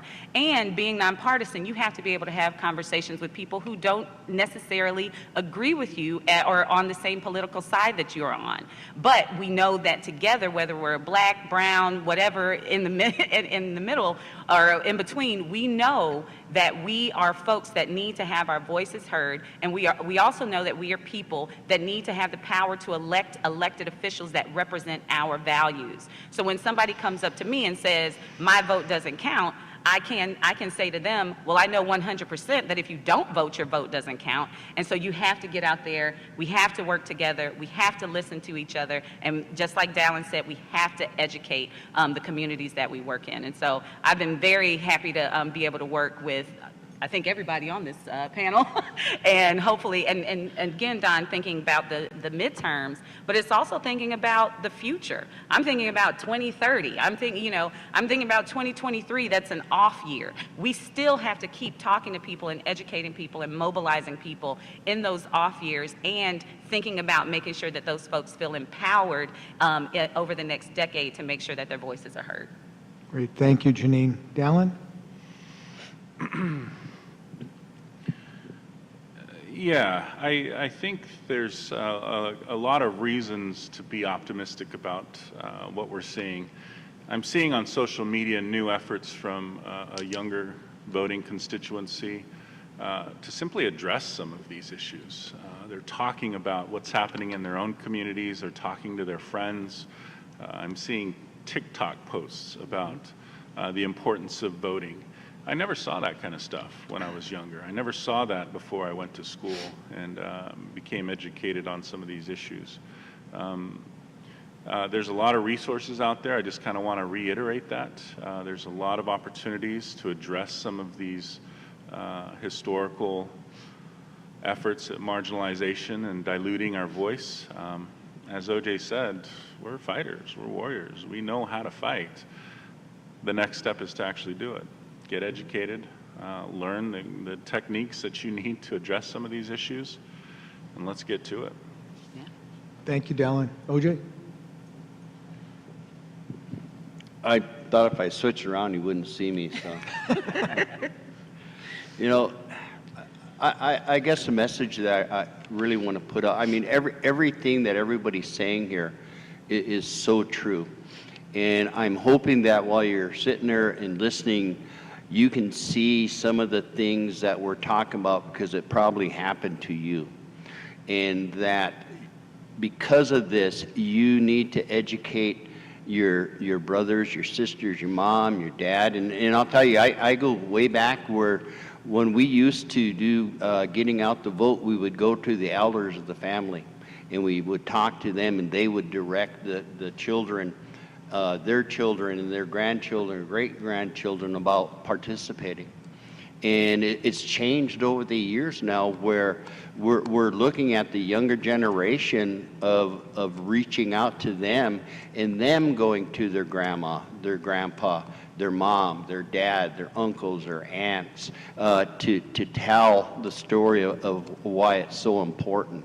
So even me, I've seen it change in time. and I still know it's very difficult. But, you know, Lakota, we have 7 generations, and you know, I feel like I'm in good hands when I see that younger generation pick up and carry on what we started. So, you know, I feel good, I feel optimistic, but I also know it's very difficult. I also know we are going to have some very, very hard challenges. And Janine said it before, the census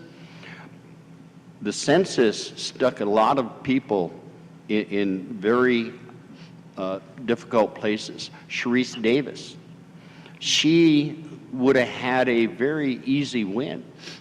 Yet they did a redistricting where she's got to come up with like 170,000 more votes than she had to. Why? The census. And we're always undercounted. We had the pandemic. But these things, all of these things relate. And I'm just sorry that it's just so confusing of the census, the redistricting, the election laws. I mean, they make it very difficult, but like I said, we're resilient. We understand. We don't give up.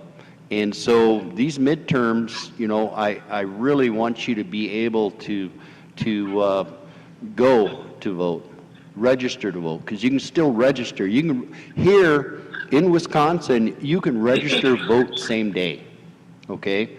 And so if you're not registered, you know, you're one of those that I said before, most natives not likely to vote. Let's show them and show them by our power. If you don't think it makes a difference, we had 2 natives that were in Congress. We got an Alaskan native that just won from an ex-vice president candidate. We have Deb Haaland in the Department of Interior, the first Native woman to have a cabinet position that we can work with on about our land, about our culture. You know, so it does make a difference. I didn't think I'd see it in my lifetime, in which I would see a difference from all the work we've done. And I can tell you, after 2020, I felt so honored and so proud of our people, because they were actually the tip of the spear that was able to change the course of elections in every battleground state. And guess what? We're there now.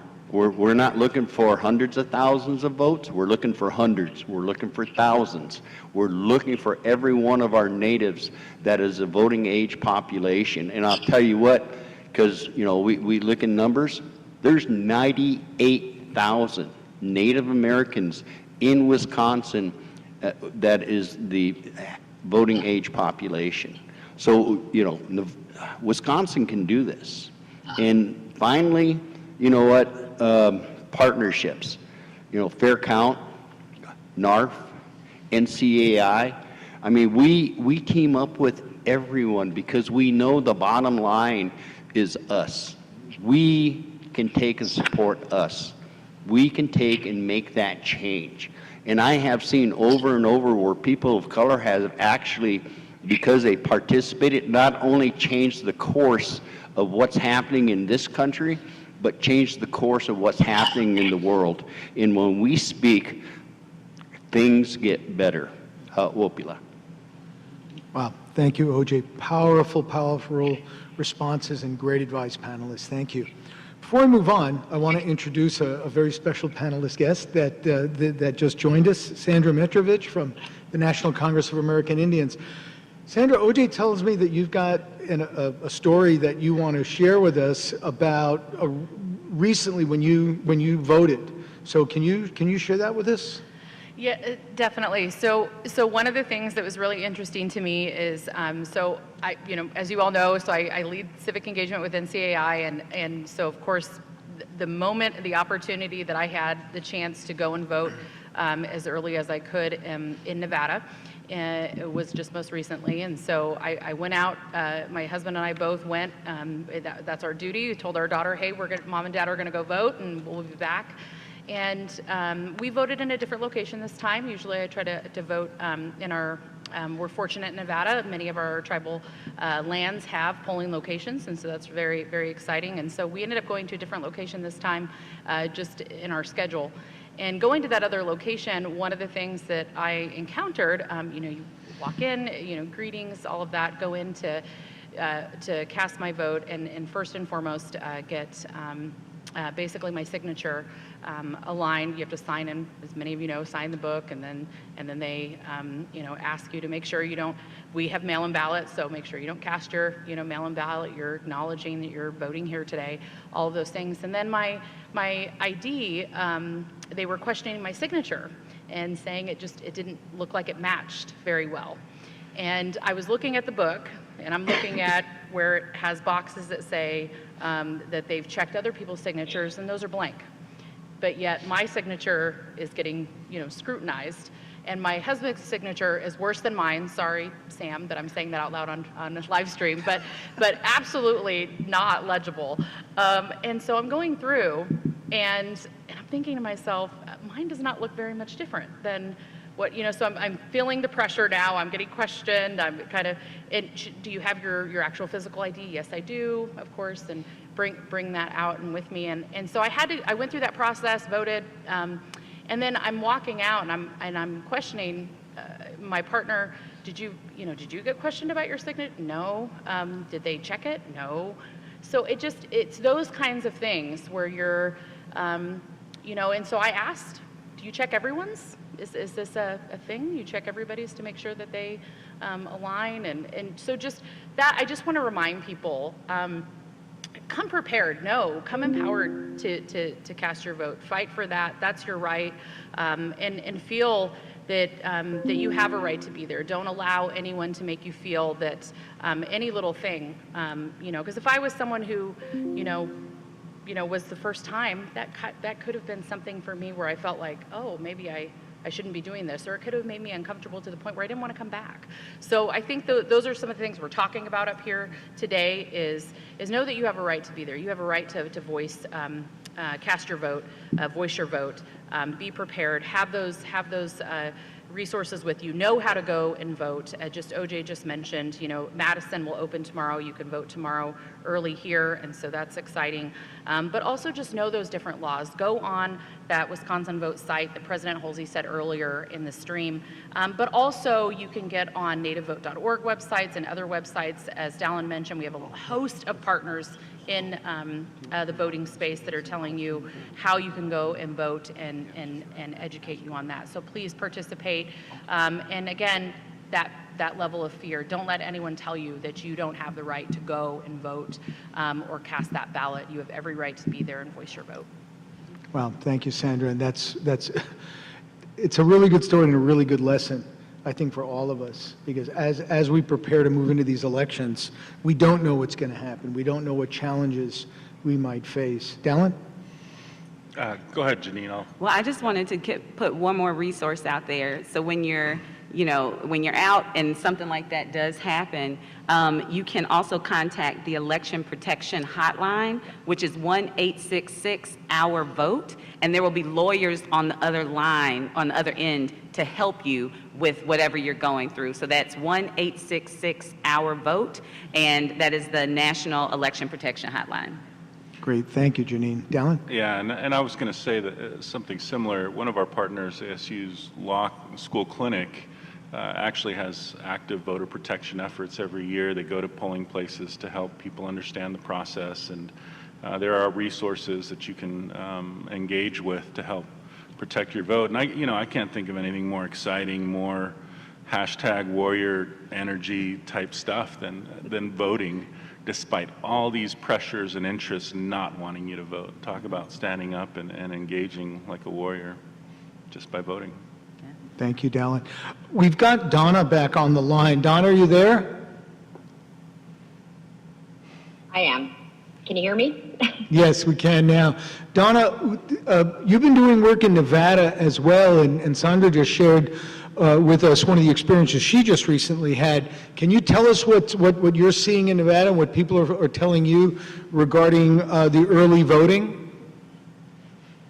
Yes, what I saw was the county of Elko did not, and it was very boldly clear that they didn't want to let the residents of Duck Valley have equal access as they do in Elko County. And it was a horrible fight. Like, it seemed like, and it seemed simple to me, but to them it was just too much for them to do.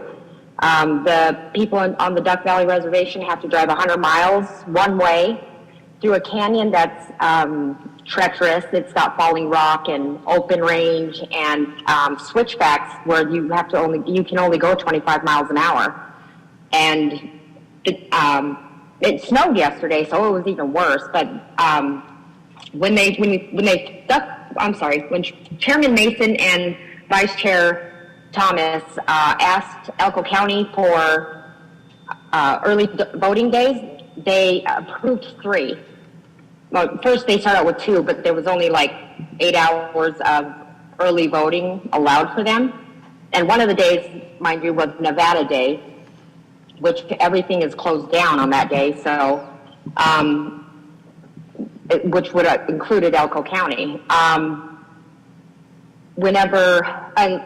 Legislation changed at the beginning of the year in Nevada that they had to provide equal access as long as the tribes applied, which they applied on July 1st. We filed a lawsuit against Duck Valley on, I believe, August 16th. Am I right, Dad?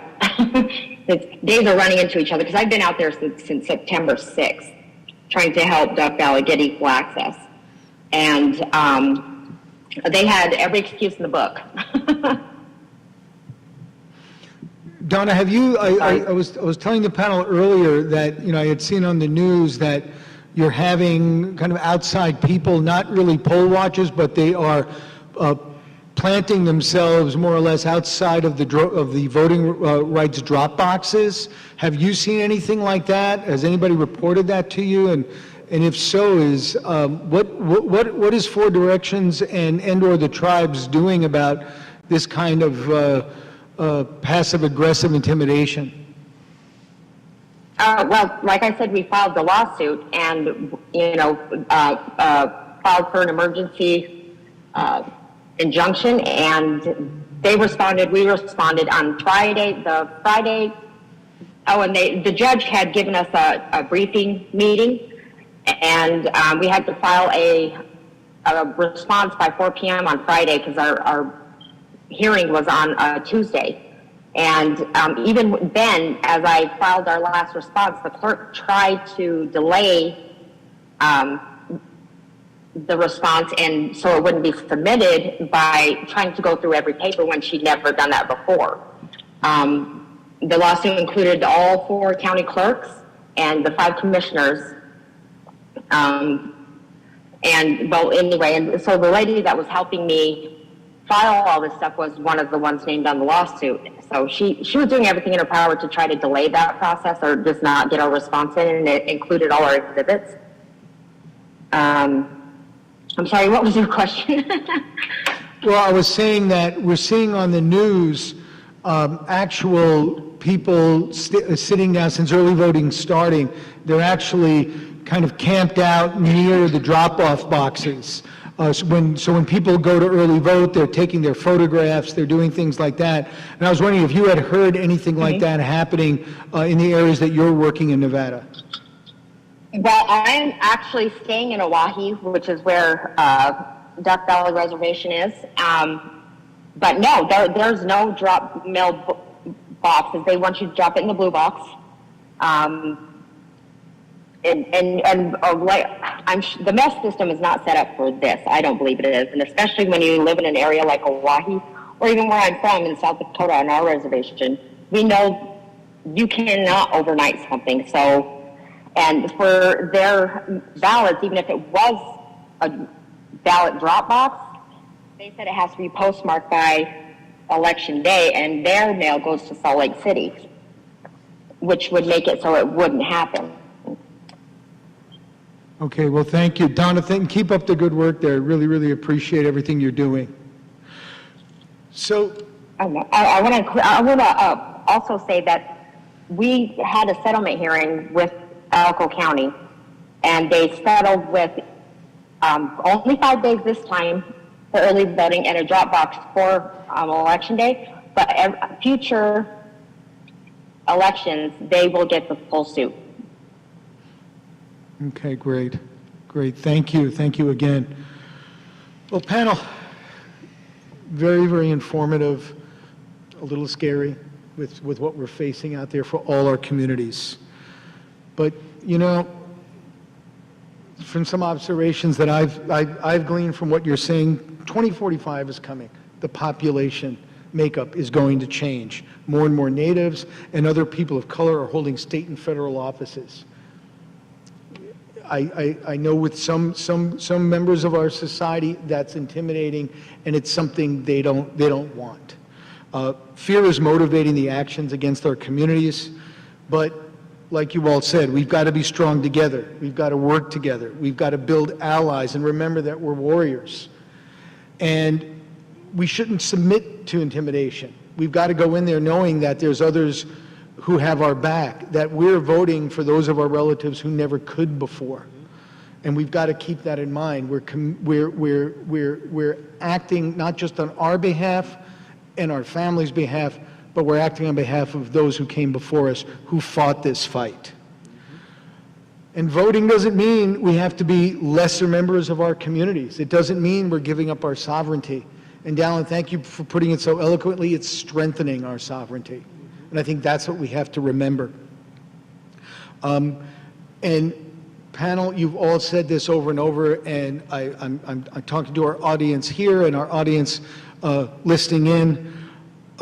We've got to educate our families and our fellow tribal members as to why it's so important for Indian country to vote. We've got to educate members of our communities, regardless of where they are, why it's so important for us to vote, why our voices need to be heard. We all have something to offer. All our communities are beautiful. All of them are striving to make the communities a better place and our world a better place. Not just for us, but for future generations as well. In order to do that, our communities need to participate in the process, but also to support each other and to back each other up. That concept of allyship, that needs to be really remembered and followed through over and over and over again, that we're not in this alone and our communities are not in this alone. So thank you. Panel, I'd like to open up any closing remarks that you'd like to share? Yeah, just a brief one. You know, I understand the frustration of tribal communities and overcoming the many challenges that we've faced throughout decades of this process. But I would much rather sit across the table with a leader who's the political opposite, maybe, of my own views, but are simply willing to engage and have a conversation with me, than a leader from my own party who won't even talk to tribal nations. So again, it doesn't matter who you vote for, but if you want to have those conversations, you hopefully are going to vote for somebody who is willing to do so. So please vote. I think I'll follow up too, and I just want to plug the resources again and just remind everyone that you're not in this alone. One of the things that I'm excited about for tomorrow is we're actually going to be in community working alongside Wisconsin Native Vote and other folks on the ground to talk about where are we at now, and we're in canvassing right now, and we're in a position of really just that collective effort, which is what we're talking about right here, is that collective effort, supporting one another. OJ mentioned it, we have a new voter action kit out from NCAI that we'll be sharing out with communities this week, going into our annual convention, and really it talks through everything about census, redistricting, even the ACS survey, but especially voting and how all those puzzle pieces fit together, and how do we continue to grow in our power together collectively. We know our communities best. You know your community best. You know the challenges. So we have to have your voice to be able to help us make that change. And this is one way of doing that, is going out and casting your vote. Thank you, Sandra. Janine? We're all in this together. We've, you know, as a black woman from the South, I can tell you that Suppression, oppression is nothing new, and I know that what you've heard, what you know for Native Americans, it's obviously nothing new. But we have shared experiences and we have shared power, and we need to work together to make differences in all of our communities.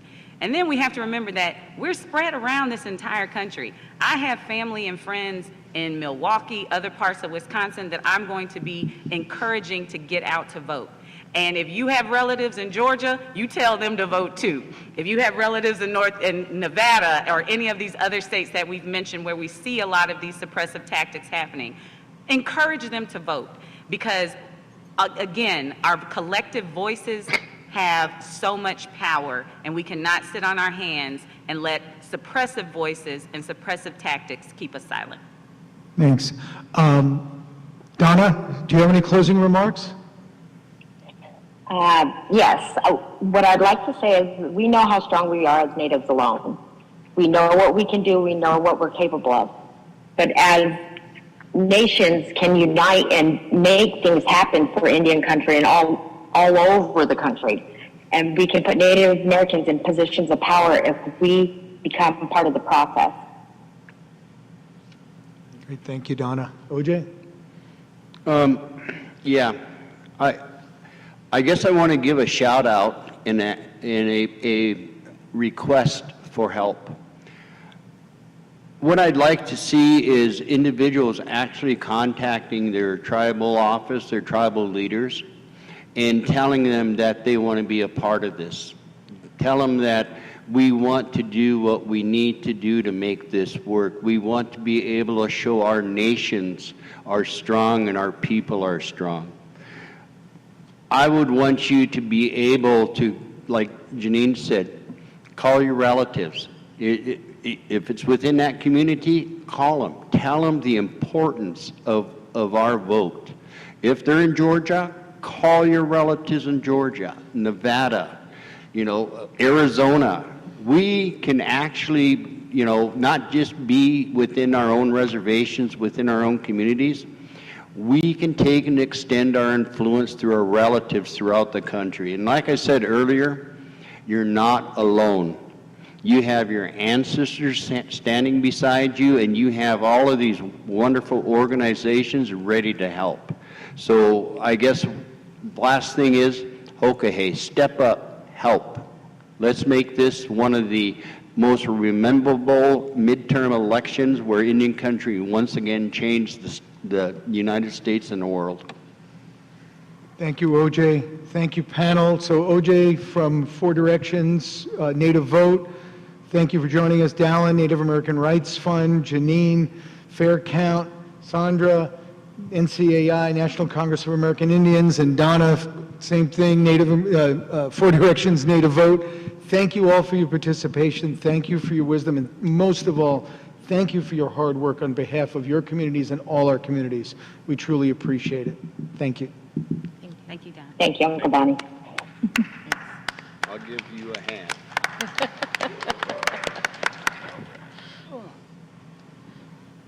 He didn't say lunch.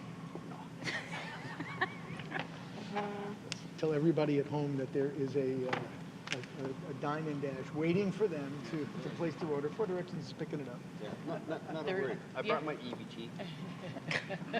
So there's lunch out there for everybody, already out there set up, so please help yourselves. See the mic? You can tell. Well, they have to come to Wisconsin. Oh. Just a quick trip. Then they can vote. Yes, there you go, there you go. Thank you for the, plugging the election protection hotline. Sandra had no idea I was going to track her down. I just set up lunch, I'm sweating. Great job moderating, Don. Don, you're always so smooth, so great. I wish I felt that way. It's true. You stand up and you don't know, you can't hear what's coming out of your mouth. Hey, before you go, take a picture of us. Oh, okay, yeah. Hey, What Dallin. happened to Dallin? Dallin. You gotta come take a picture. Yours was waiting until you got that far.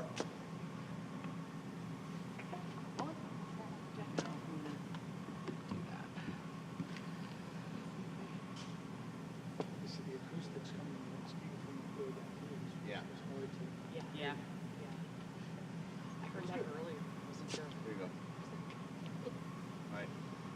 get by the little guy. We can go to a